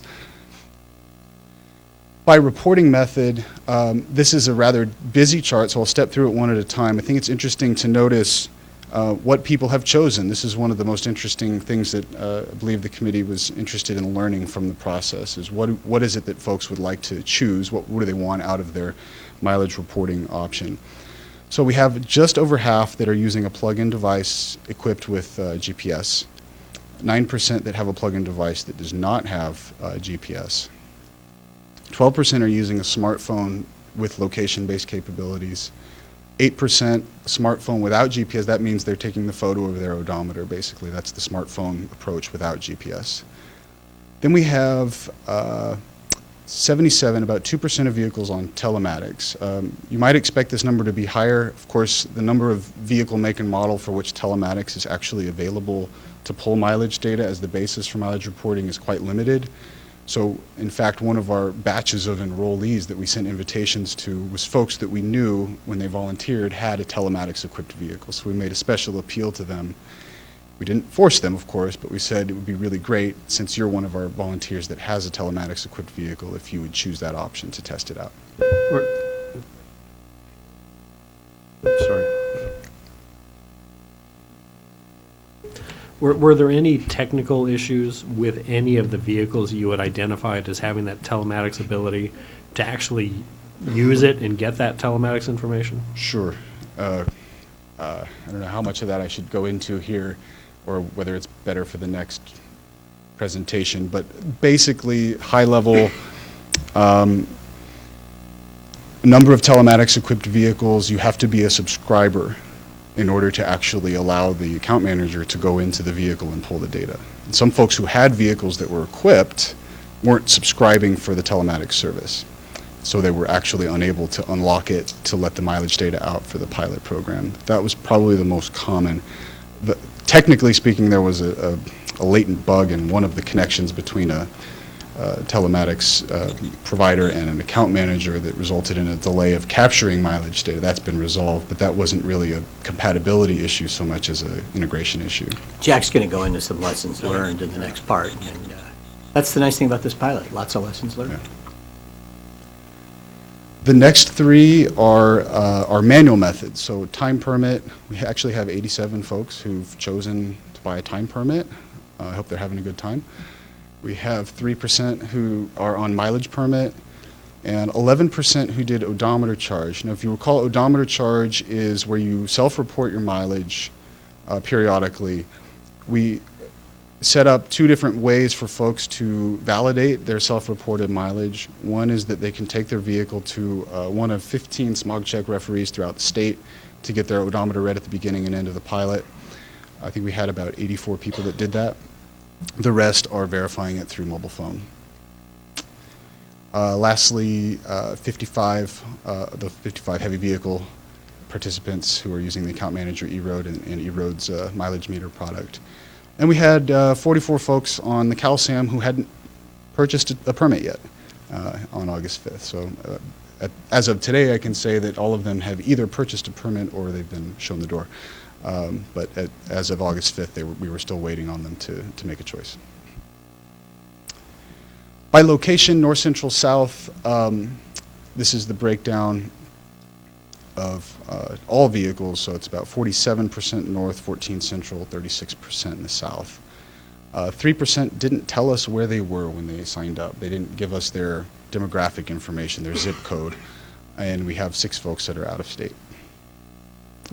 Travis, on that point, I know I've talked to you about this and a few others, but just wanted to share with the larger group that, it's a little, it's, I guess, disappointing that the South group is such a relatively low percentage when that geographic area is north of 50% of the state.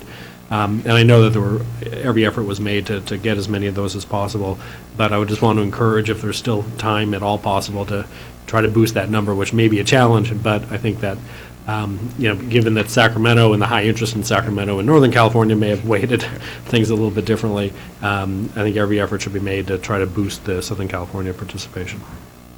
Thank you.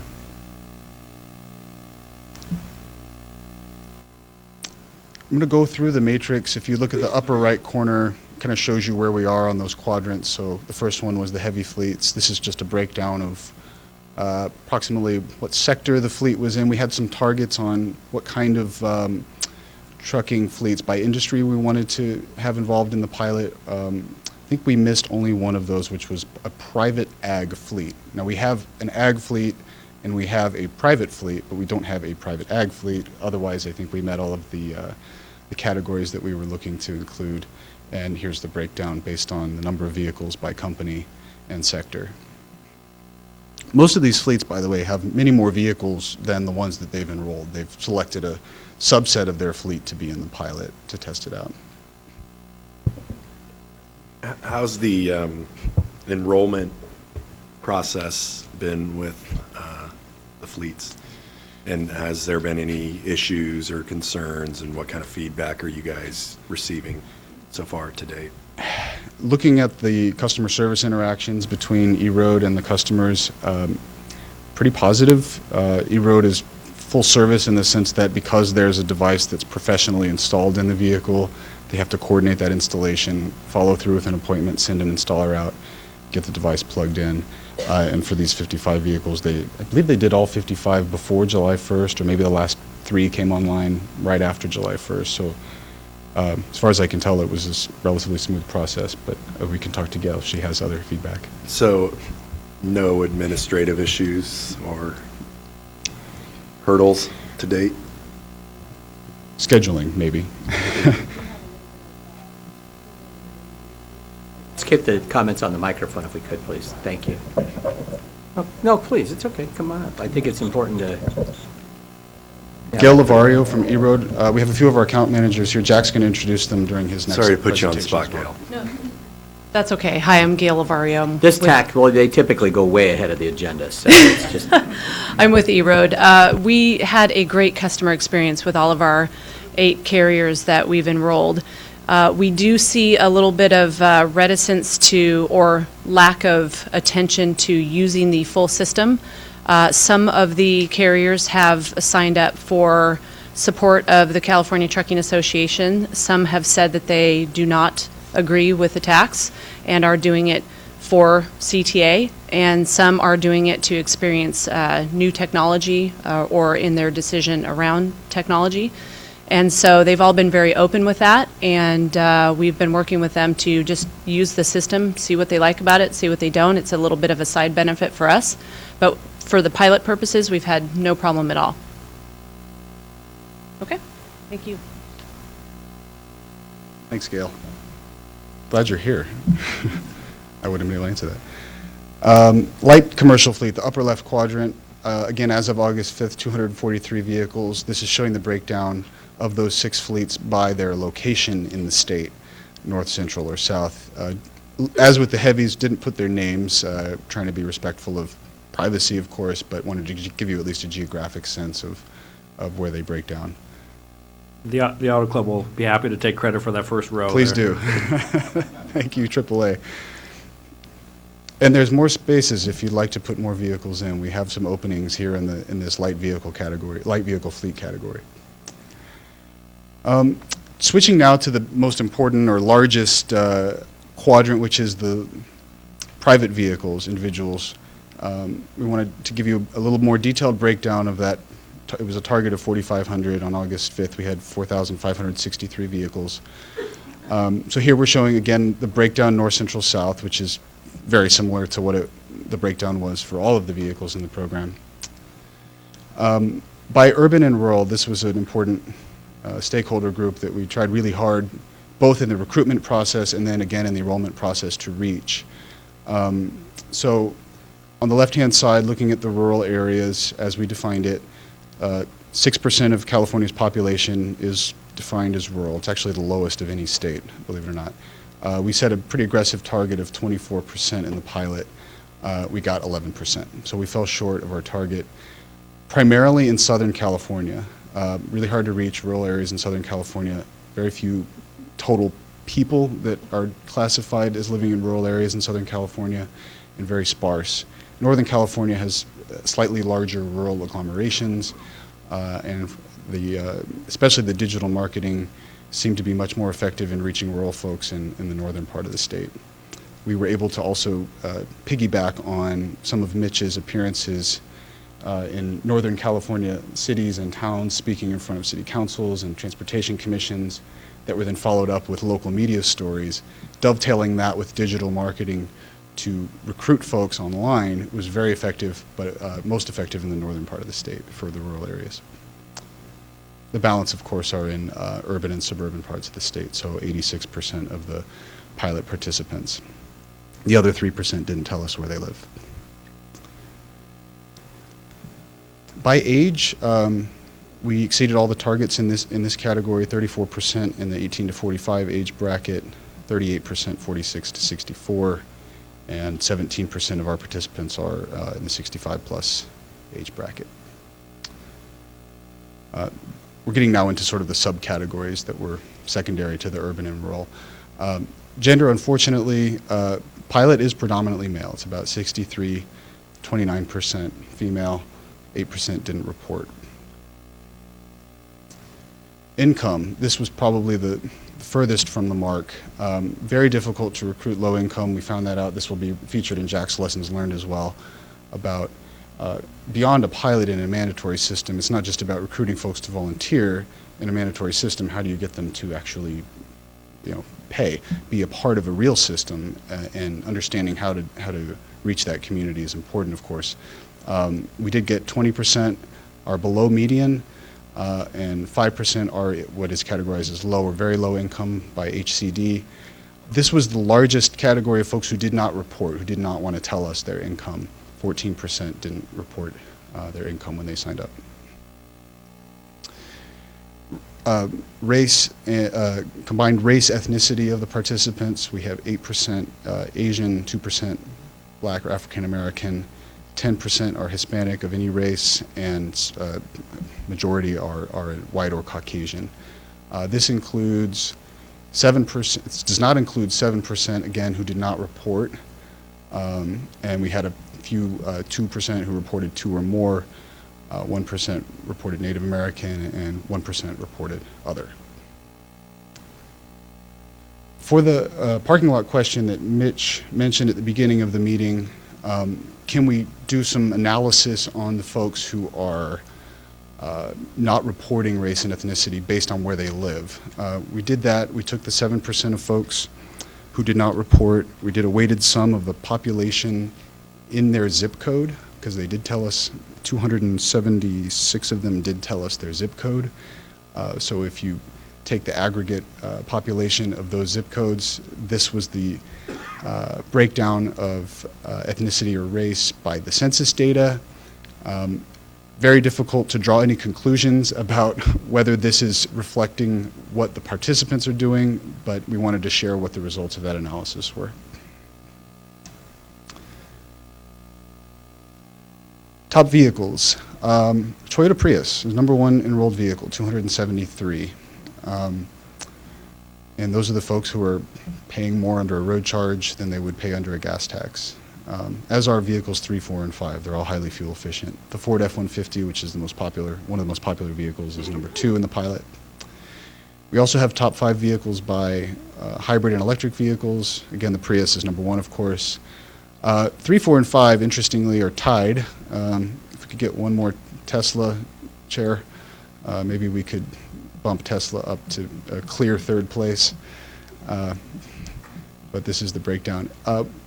If you do the summary statistics on this, which we did a couple weeks ago, we have the target that was set by the TAC was 2% hybrid. We have almost 11% hybrid vehicles. I think the population of vehicles in the state is like 6% hybrid. So, Lauren, to your earlier point, there is an over-representation of hybrid vehicles in the pilot. There were, for whatever reason, folks who drive hybrid vehicles were interested in having this experience. We have 3% of the pilot is electric, which is, I think, less than 1% of the vehicles in the state are electric. So we captured a pretty good proportion of electric vehicles to be in the pilot. Lastly, agency vehicles.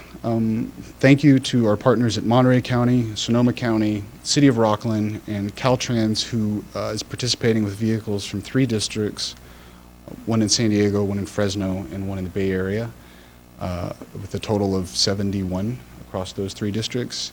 And FHWA, who was our last volunteer for the agency fleet. We appreciate their involvement. They put 6 devices in Northern California and 2 in vehicles in Southern California. Especially appreciate working with Caltrans on getting interest from these partners in public sector to take interest in the pilot and be part of it. Out of state, 1 vehicle in Washington, 2 in Oregon, 2 in Nevada, 1 in Arizona. I believe half of these folks have chosen a device, automated distance reporting with location. The other half are on some sort of a permit. So it's an interesting mix. Lastly, just to tie it all together, this was the matrix that we came up with during the phase 1 of the program. So what we're showing in each of these little squares on the top is the number of enrolled vehicles, and the number on the bottom is what was the target or the aspiration. So as you can see, obviously rural and low income, as we talked about earlier, were the areas that we had most difficulty in achieving targets. So that's the disappointing news. The good news is, if you map it, we have participants from every single county in the state. There is obviously a concentration. The redder the color, the more the vehicles. This is by zip code.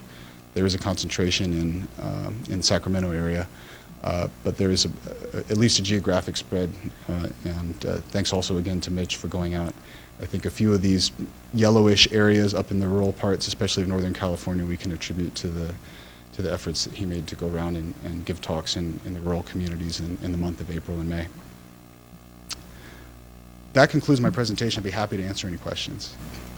Any questions for Travis? Otherwise, we'll move to Jack to kind of get the lessons learned report. Maybe we can just put all the questions all into one batch. Okay. Thank you very Thank much.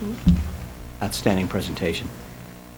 Jack, you're up with some of the questions you've already started hearing. And this, frankly, I think about lessons learned, and that's what the pilot's all about. Thank you, Jim. Yes, going to go into lessons learned and going to try to draw things that we've seen on the test to date and observations of what's gone well, what hasn't gone as well, what need to be lessons anchored both for you and what we're noting for as we move forward to recommendations towards the end of the test. And I've collected both our thoughts on the lessons learned from our team, and also I've collected lessons learned talking to each of the vendors. And while I'm on that subject, I'm going to introduce the vendors, but I'm happy to say that they're here to support the TAC meeting today. And if you'll just give me a minute, Jim, I'd like to introduce them because they've been doing an outstanding job supporting the test and supporting California with their efforts. You met Gail Lavario from E-Road. Stand up, Gail. Nate Breyer from Azuga, who heads up the Azuga effort. And Dr. Ben Miners from IMS, or DriveSync. Unfortunately, the CalSAM team could not be here today, but Arvato, which is located down here in Southern California, is supporting the test, and they send their apologies for not being able to make it.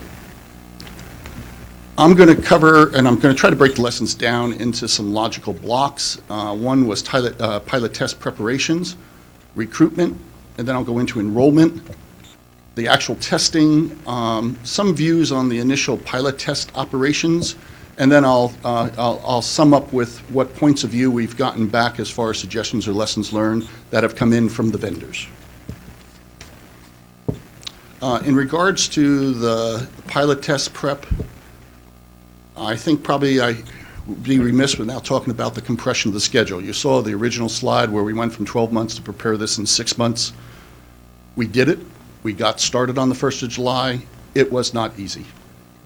There were lots of things that we had to do in order to make that date. I think one of the things that happened was a prioritization of technical integration in order to make sure that the technical things worked right first, which is usually, even if we had more time, that would be the thing we would do first. But what got sacrificed a bit was the reporting methods and the interface with users. Some of that came in after we knew the technical was working, after we knew the communications between devices were working, and then looked at things like invoices and stuff. So some of the things that we did not do in the beginning plagued us into the first month of the test and the first month with, for example, interfaces of data on the invoice and presenting the data on the invoice. I think the second thing was that we did have to shorten some of the testing. They ran very close together in the 6-month time frame.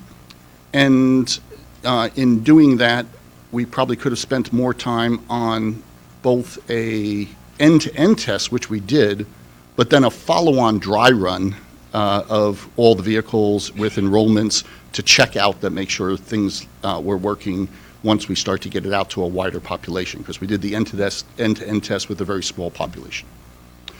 And the last thing was the recruiting.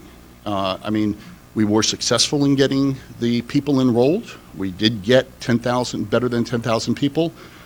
But one of the things that we saw, and I'll talk about this when we get into recruitment, was we did have problems in regards to reaching out to the volunteers. I think the 50% rate is actually very good, or the 48.7% rate is actually good. Past tests have shown us that it's really closer to 30, so we think we've done better than that. But just being able to reach people by email is not as perfect as people may think. And the modern day automatic scanning of your emails and dropping it into your spam folder or dropping it into your garbage file did have problems, because some of the times we were sending stuff out, we know it was ending up in those files, and it's hard to break through some of those filters. And then, of course, the preparation and vetting of the technical documents, which we started early.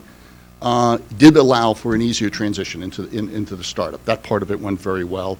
And we think that if you were going to do a full system from here, the end documents, which I know one of the speakers talked about the requirements document. In our world, that's called the concept of operations from the user side. That was done. The SRS document, or system requirements specifications, and the interface control document. All of those were done and worked very well with the vendors, vetting them so that we had buy-in on all of the specs. And going forward into a full test, those documents need to be updated from the lessons we learned on this pilot. Can I ask, I joined the committee late, or only recently, so for my own context, what is the reason that it was compressed from 12 to 6 months? Just so I'm informed.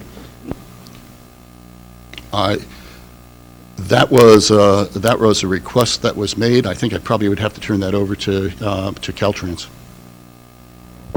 I can answer that. I think there was a lot of interest when the legislation passed, Senate Bill 1177. I'm trying to remember the year, Norma.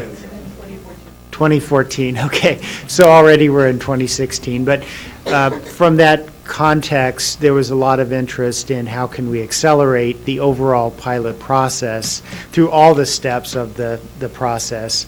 And there were a number of steps that were compressed. I think one that was not was the TAC process. That was a full 12 months. But the initial testing was compressed, the pilot period was compressed, the time to write the report was compressed, and all with the intent of having the information sooner, such that if there were actionable elements that those could be acted on sooner, pieces could be implemented sooner. And one of the contexts as well was the term of this governor would end at the end of 2018. Of course, new governor coming in January of 2019. So by accelerating, there was an opportunity to consider the results of the pilot and consider implementation steps within this administration if the pilot results suggested that was merited. Thanks, that's very I helpful. also believe that there was, there'd been a number of other pilots that had happened in other places. There'd been a lot of work that was done in Oregon, and we felt that, we could move forward because we were using some of the information and lessons learned from those areas as well.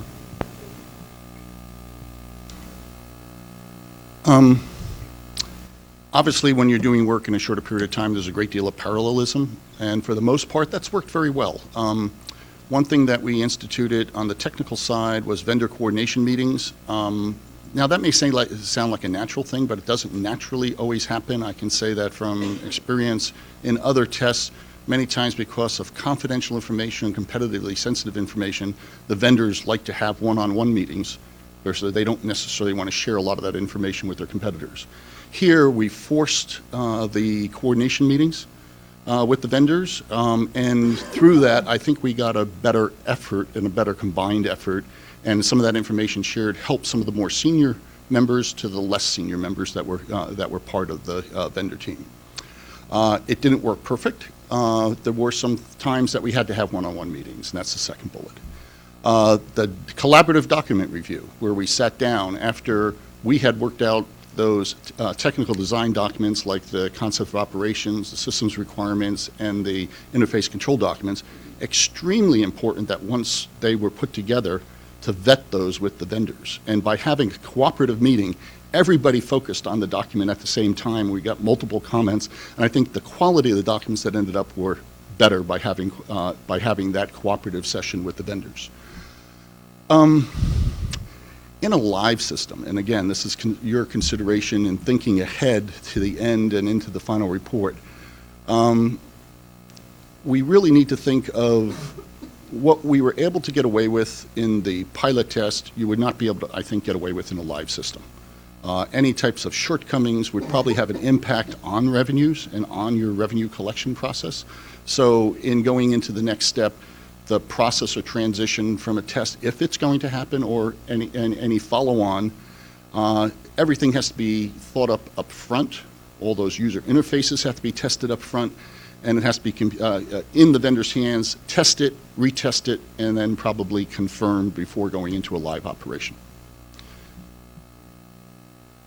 Recruitment.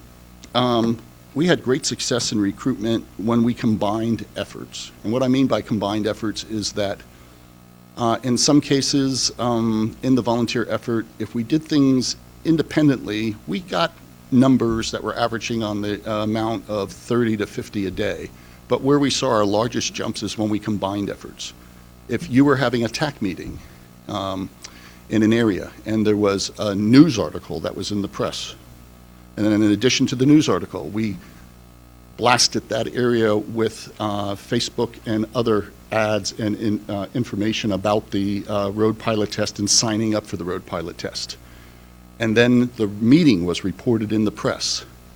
The combination of any two of those gave us a jump in the recruitment efforts. So in going forward, as we're thinking about if anything that has to do with the live system, all of those efforts have to be used, but it's best if they're done in cooperation, in conjunction with each other. Specialty groups and demographics. Travis handled the demographics. Again, some of these groups, low income, medium income, people don't like to declare their income categories. That was almost seen throughout. That's why that probably has the largest number of people that did not give that information. So the communications and public information is going to have to be tailored down to that level on a follow-on program to get the word out of what they have to do and how to be enrolled in the program and how to be compliant within the program. We got great value out of the DMV flyers. The cost of that and having the public service announcements at the DMV office gave us a good jump on the volunteers and an early jump on the volunteers. We use social media. We primarily use Facebook. It probably didn't work as great as we wanted it to. However, it did get us quite a few people oriented to the internet and oriented to the test. But I think part of this is endemic to the time frame that we worked it. I think we needed, if you're going to do social media for a rollout or social media in the future, you really need 4+ months to set it up and to roll it out. And secondly, you have to really know how to handle the dynamic responses, because what we found in Facebook, it is a two-way communication. So you end up getting some good responses and you get a lot of negative responses, and yet everyone has to be answered and everyone has to be handled. So the issue of the engagement with Facebook is a bit of a two-way sword. And what we do see is that I'll call it a negative spiral, that when somebody starts getting negative, then people pile on and you start getting a series of negative. So if you don't catch it early, it can spiral out of control. Enrollment. The rate was good. I think we could have done better. I think one of the things that I find when I look at it and what we've seen work on other tests is having redundant communications. In this case, most of our communications were emails. And emails ended up, if people either had a very sophisticated filter or just didn't recognize it, it ended up going to their spam filters, and they never fetched them out of their spam filters or their junk mail and then dumped it, and so never got the word. And it would have been great during this that had we had the opportunity to use other means, or in the future, other means to recruit. And what I mean by that is something like a postcard. We haven't heard from you. We've sent you request. Please check your spam message. A text if they were on a smartphone. Even a piece of formal mail, or an envelope with their information to say you didn't respond to this over the net. Here is your information and your enrollment number for you to enroll. And someone considering either a follow-on or even on some of the FHWA stuff, if they're going to do something on pay at the pump, that those methods should be considered. The rolling batches worked very well. You saw from the numbers on the calls and the emails, those got metered out over time. And by doing that, we didn't overload either our call center, or we didn't overload our vendors with a need for stock and inventory in order to be sent out. We did have multiple steps in a few of the options, smartphone telematics specifically. And when that happened, I think we lost some people. And I think it would have been better had we had a lot of that worked out up front and we integrated that right from the very beginning, so there was one step. In some cases, we started recruitment early, where we got people's just to sign up to say, I'm interested, and got their emails. And then when we had to redo the website to get all the rest of the information into it, it meant a double sign-up. Now, good thing is we didn't lose many people. I mean, mostly everybody conveyed over. And from those early months, it's quite interesting to look at the early months versus enrollment, because I was expecting we were going to lose a great number of people, but we didn't. So some of the early enrollments actually stayed with the program, even though they had to go through the two-step process. People that came in later just rolled into the second step and didn't have to do the two-step process. But again, probably setting it up again, I would have liked to have had it more integrated right from the beginning. Testing. The testing sequence of unit testing, integration testing, end-to-end testing was good. Had a lot of design flaws and issues that were found early. The part that got sacrificed was probably a systems-wide test with a larger number. And that probably should be included into the sequence. Again, that would take more time, though. The other side was the end-to-end testing. We did it with a limited set of participants before going live, and I think the end-to-end testing would have benefited from having a wider array of people involved, even private people, as opposed to we had a tendency to pick just government people on that.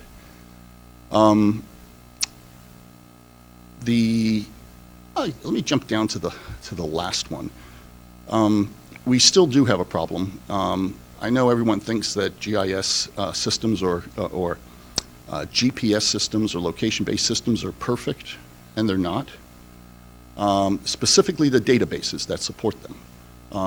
There's several of them that are out there. Each one has varying levels of accuracy.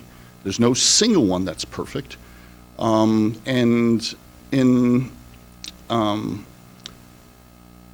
As the requirements get changed, I think we need to make sure that the requirements have an element in it where it is a self-learning environment. You won't get it perfect, but the GIS system has to be able to handle additions, to be able to add in situations that come up like pipe stems or new roads or roads that possibly were not on the map, that are actually on the physical map that need to be added in.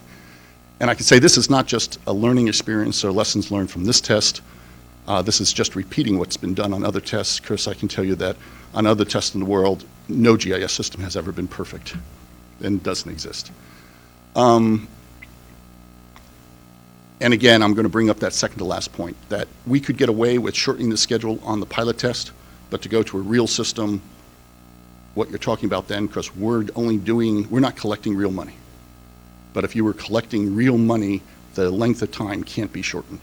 That's a process that has to be metered out perfectly. Otherwise, you're putting your revenues at risks. Can I ask a question, Jack? When you say that the GIS systems are imperfect, can you quantify that in any way? For instance, were we to be in a real-world situation, how many users would probably be able to complain, oh, wait a minute, my bill is inaccurate because of the inaccuracy in the database. Can you give any sense of how much of a hit to operations, transaction costs, et cetera, handling complaints and disputes would arise from the observed level of inaccuracy? I'm afraid I can't, because it's, to give you that answer, it would have to be specific to the database. And each one varies. We have one vendor that's using a database that is very easily adaptable to adding those missed roads or pipe stems or private roads onto it. So it's a learning experience as it goes along. It starts off being fairly good, and it gets better. We have another database that's very difficult to do. Now, I guess what I think maybe an answer to your question is that even in a live system, I believe that the system will have to have the flexibility to put in what we did put in the test, and that was a manual process for you to go if you feel that roads that you're using were not on the GIS or being recorded as public and they're private roads, that you can still file a manual process to get a refund. We've just done the first of those in the test. Even though there's no money, we're still going through the process. And I think that's a safety valve in a live system that will be there. and then your amount of manuals, if the database is a learning database, will get better. And there are ways to cross-reference that, because from the GIS data, you can turn around and find out how many times they've been on that area or that road in order to validate the process. But I believe that the manual process is going to be, we use it now on the test, and I believe it'll be required in an actual system. You know, that was, I guess, my question as well. The information to determine whether the roads you were traveling on were public or not public roads is available then to the users, is that correct? Correct.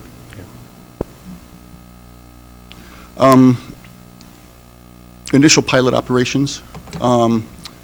The user experience with the invoices have varied by the vendors. Each vendor has their own. And again, this was part of user choice and seeing how they evolve. In fact, I will say that in the idea of the open enrollment, if there have been problems that people have not reported, and it has not been captured in the surveys, we're hoping to capture some of that with the people that decide to change and reasons that they change. It may be just that they want to experiment. Others may say, well, I didn't like the invoice. I didn't like the data that I was presented, and I wanted to see if, what the other vendor provided. Was that a question from Surrey? I think one of the things that we do see is that we have had latent bugs. We've just had a latent bug with one of the vendors. Really something that was a hidden IT issue as far as mismatch between what they use in the test system, what they're using in the production system. Those are real things that happen. And they're responding to it. They've actually have taken longer than we would have liked, but at the same time, they are responding to it and they are getting the problem taken care of. I think that as we look at a rollout, while everybody, I think, would like to see a fast rollout, I think that slow and steady is going to be better than a fast rollout. There's a lot of these issues that are going to have to get addressed.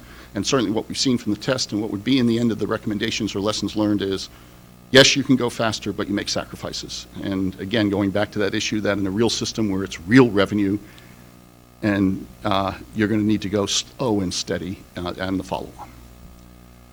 The other thing is that we've had some issues because we cobbled some of the vendors together and gave them, because we want to issue the same options with each of the open systems and each of the vendors. Sometimes the branding doesn't look like it's a single vendor. You've got, on your invoice of what you're doing by the method, it looks like you're talking to two different companies. And I think if we had more time, we would have settled that out. But with the time that we had available, that was the best option we could get together. But I think in going to the future system, this issue of a single brand from an account manager should be something done in the system testing and the integration testing and the system-wide design. Ensure that the user interface is a single brand, not multiple brands. Before you go to the next slide, I did have, personally, I had one experience with an invoice issue where I received the emails indicating that I needed to load up money, fake money on in my account, and I had only been using the app, and I kept going to the app, and there was never an option to add money, and so I figured, well, I guess I don't have to, and then I keep getting these emails, and finally I called in and was told, well, I have to go to through the regular computer, not the app, to do that. So that's a small thing, but it's those ease of use things that are going to be important. Yes. I'm going to take this, switch gears here slightly and look at what we've received back from the vendors from how they feel it's going. And I'll start with the commercial account managers. Nate Breyer's here from Azuga and DriveSync, and if any of you have questions of them, they'll be here after the meeting, and I'm sure they'll be glad to talk to you. One of the things that they've pointed out to us, and we certainly take it full on, is that user experience, what you just explained, Steve, is as important as the technical. And so by shortening the test, we really did shorten that user experience on things that should have been worked out. And I guess the other side of it, and maybe it's self-evident, but I mean, they didn't want to make sure that we understood and don't underestimate the importance of engaging the participants throughout the enrollment process. Now, I have to say, I think that in some cases, we've done that. And I think that the communications efforts that are ongoing from Caltrans out to the participants, the email blasts, those are all good, and I think are being well received. And I think when Mike speaks next, there's going to be a slide where he's saying what people want to learn from the test, and those ought to be probably synced into what information we pass out to individuals. So a lot of the people that are in the test do see this as a learning experience and are expecting to get more information from us. The last point, and it's something that I think we saw in Kelly's blog, but I cut it short, was the fact that many people are as excited about the value-added services as well as participating in the test.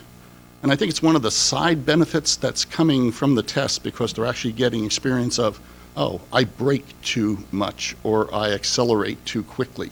And some people are being very competitive on wanting to see the points for their good driving go up, which only helps safety and only helps roads systems here in California.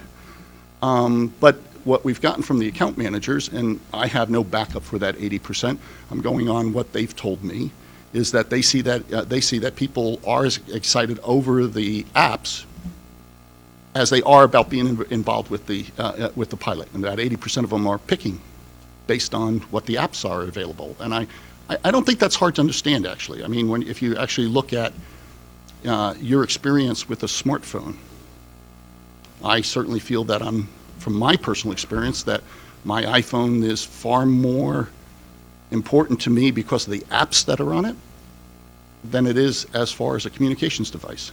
Yet the very first phone I had was just so I could talk in a mobile environment. But because I have my contact list, because I have my schedule, because I can look at my emails and text, those are on a daily basis more important to me. If I forget my phone, I feel like I forgot my personal assistant. So the issue that even in the future, let's ensure that value-added services stay in the mix because they may be as important as the application itself, and it may be the coating on the, the sugar coating on the cupcake, not just the cupcake. I was wondering if you could remind me, because I've forgotten, and maybe Jeff would know, but what are the rules, confidentiality and privacy-wise, around the kind of data that's being collected through the apps for the value-added services as opposed to anything that's related to, say, the actual counting of miles driven? Yeah, the vendors are held, to confidentiality of the information. They can't share it. They can't do anything else. And that information is just for in the user's account. That's password protected and protected. So it's the user's data. It's not the commercial account manager's data. So this. Great. Thank you. We did have a question. Supervisor Parker. Oh, sorry. Yeah. So the value-added services, I think for a lot of the participants is really great, but I have and reaching out to the participants to change their data collection method, I think is a good idea because one of my fellow directors on one of my transportation boards signed up, and he's getting the feedback on his driving habits. And he doesn't like it? Well, it's confirming that what he already knows and that he's a terrible driver. So it's constantly reminding him of that fact. And so he was going to quit the pilot program. I said, don't quit the pilot program. Just change your data collection method so you're not getting that information, so you're not getting upset. So I think, by reaching out to the participants at a certain time frame to give them the option to change to a different method is a good idea. Because I don't want people to drop out of the program because they're getting feedback that, they're getting unhappy about. Jim? Well, it's just interesting hearing that because in my speeches around the country, I call this a Fitbit for your car. And so many people are interested in their health. Here's a great way of monitoring the health of your vehicle and your driving habits. And let's face it, most of us on the road, I'll say nobody in here, of course, probably could do a better job. And if there is a way that this data can help people improve their driving, until every car is autonomous, so we don't have to worry about it. It's probably a good tool, especially when it comes to vehicle maintenance issues. If there's a problem with your vehicle, it's probably better to know now instead of pulling off on the side of the road in the middle of the night. Lisa? So I'm laughing. It does give great feedback, and I have a Fitbit too, and I got it because it'll tell you about your sleeping habits. So it started giving me feedback, and I'm not getting enough sleep, so my sleeping habits are not good, so I don't wear it at night now. So I guess as a lesson learned, too much information is as bad as no information. True. Just as a summary, I've pulled together from the value-added services offered by Azuga and DriveSync. They're very similar. Sometimes they call them different names, but you have everything from the details on your trip to safe zones or areas that can be marked off. And this actually, it's popular with parents. I don't know it's popular with the teenagers driving the car, but where you can put around a safe zone around where your other drivers are driving the car and alert you when they're outside that area. A quick question. So all the value-added services or information, that's only available to the people who've chosen the plug-in, is that correct? Correct. And then, of course, the other side is being able to find your car. I think we've all had the experience of being in a parking lot. I know I certainly always used to have problems in the San Jose parking lot to remember where I parked my car. So the fact that the app will be able to tell you, connects to my cell phone to tell me where my car's parked is a great help. So these are the services, and again, these are what each of the vendors have brought with their services to the pilot. From the state account manager, remember the state account manager is handling the manual methods, so they have a different perspective. They actually feel they learned a lot from the end-to-end testing. They would have liked to have more time, but then they were probably one of our newer entries into the market on coming in, so I could understand why they would have asked for more time. They certainly see that if we're going to a live system, if you're going to offer manual, the number of reading sites have to be improved. In fact, this is one of those cases where we've used switch of accounts to help and to minimize the number of dropouts, because there were people that just basically signed up to be manual, then realized there was no station that was convenient or close to them, and then they were offered the choice to change to a different method. So we've used it as a means of handling, even early in the test, somebody that picked the method they thought that was right, but then didn't like it because in this case there was no availability. We're using the community colleges. We've got 15 of them around the state. We try to pick them for where the centers were, but of course that was a bit random depending on who volunteered and from where they volunteered from. Excuse me, for the people who chose the plug-in device, did you have anyone have to return it because they have another plug-in device and there's only one port? Yes, in fact we've had a case where someone just mailed it back, and then we had to sort it out in the records as to why they mailed it back and then get in touch with them. And lastly, in the live system, again, we only have 3 in the test, which is pretty easy to manage for offline. We do have people in the state that are offline, and so means will have to be made for handling, even in the live system, offline people, especially if it's going to, in some ways, roll out, not voluntary but mandatory. From the heavy vehicles standpoint, I really can't say much about this. This has all been a success. I think part of it is the fact that on the heavy vehicles, they are basically hardwired in, so there isn't a lot that they can do.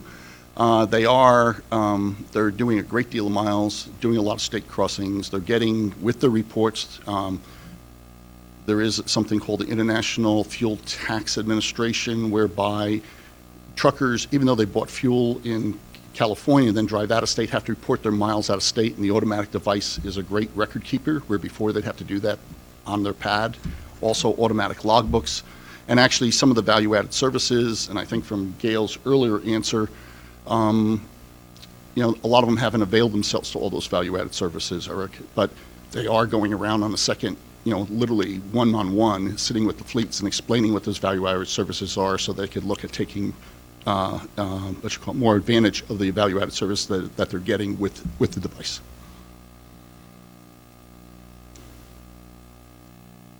Okay, questions? All right. Interesting and helpful, and I think in particular if you're doing, there's a lot of helpful advice for future pilot projects. But one of the things that I wondered about, and maybe you could cover this in a future report, because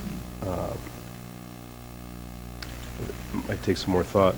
And that is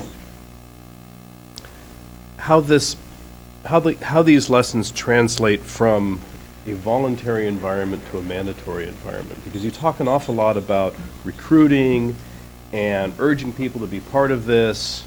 And I know that mandatory compliance, a lot of that is a function of convincing people that they should participate as opposed to ordering people to participate. But at the same time, ultimately, for this to be successful, there has to be close to 100% participation in a new system.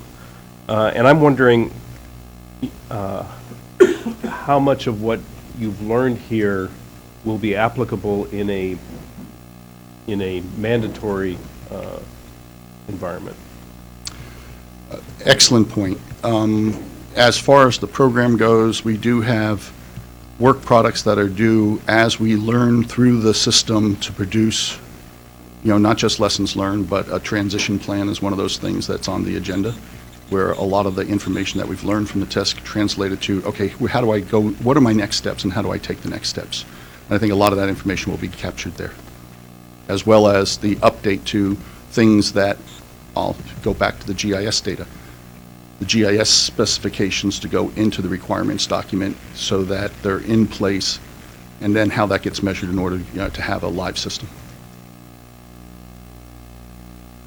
Any other questions? Lisa?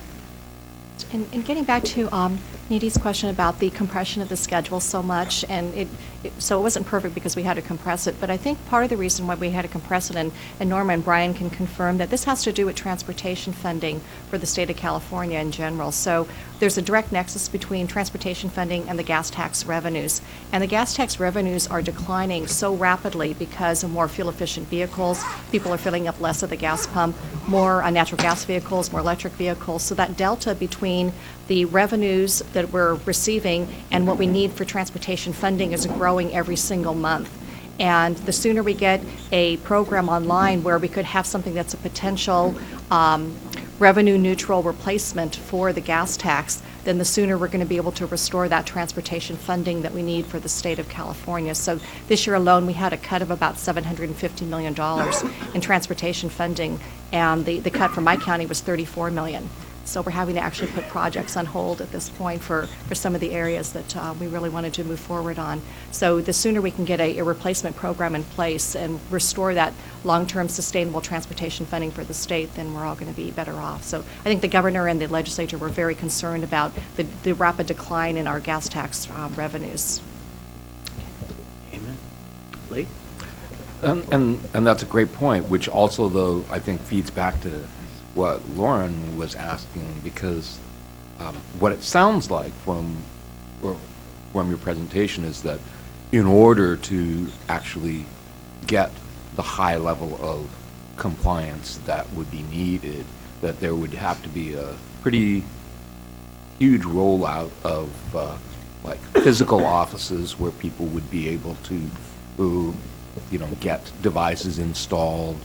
There would have to be and all of this would sort of be in advance of when the revenue starts coming in, outlays for training the number of people that are going to be able to adequately do the kind of customer service experience, right? I mean, you're basically saying the state has to be more Nordstrom-like in getting people on board than to be the usual DMV experience where you wait for hours and basically block off an entire morning or afternoon of your day just to get anything done. So, I mean, it's because you asked that question, it sort of like made me wonder, geez, even with a compressed schedule, do we have any sort of sense of what the estimated upfront expenditure in order to even ramp up to get more revenue would cost? Maybe that's more a question for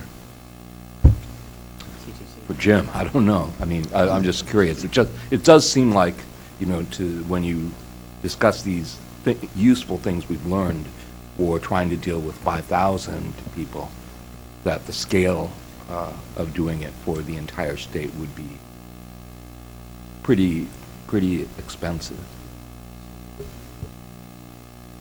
You know, I would just like to add to that, as far as the cost of rolling something like this out, administering it, having all this done, this is something that I know, and I'm looking at Carrie, and Norma isn't here, but I know that there's an interagency working group right now in the state. The state agencies are getting together and talking about how something like this would be implemented.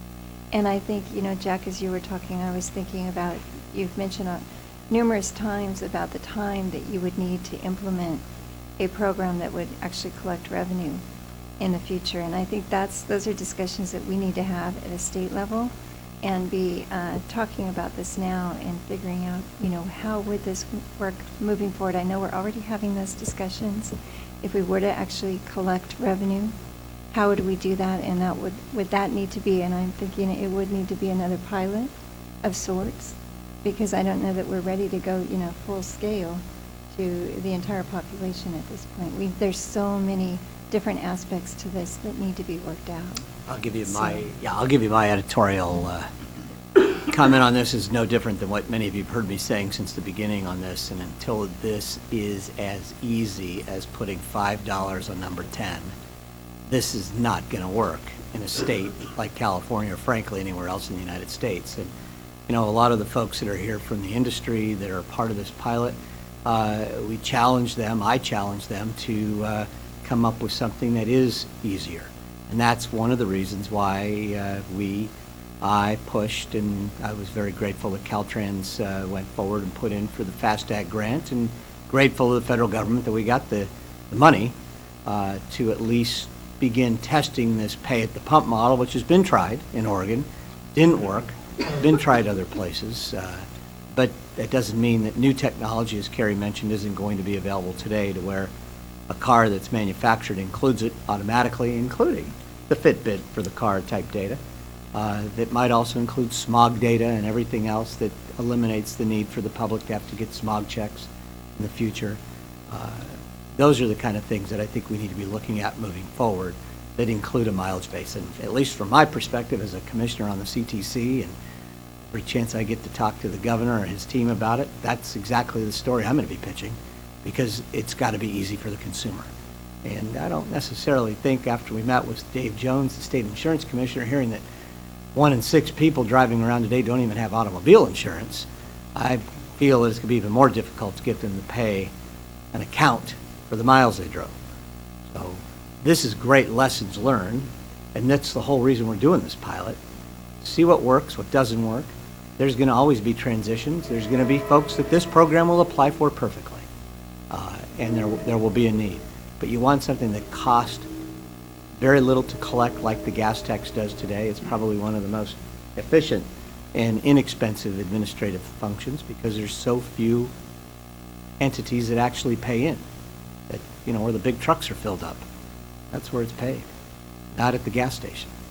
So it's a very small number of terminals that pay. So anyhow, without my diatribe going on and on, I do think that we have got a lot to learn, but I look at folks like Nidhi and other very smart people in this room. From what we've been working on, we can come up with some ideas as we move in.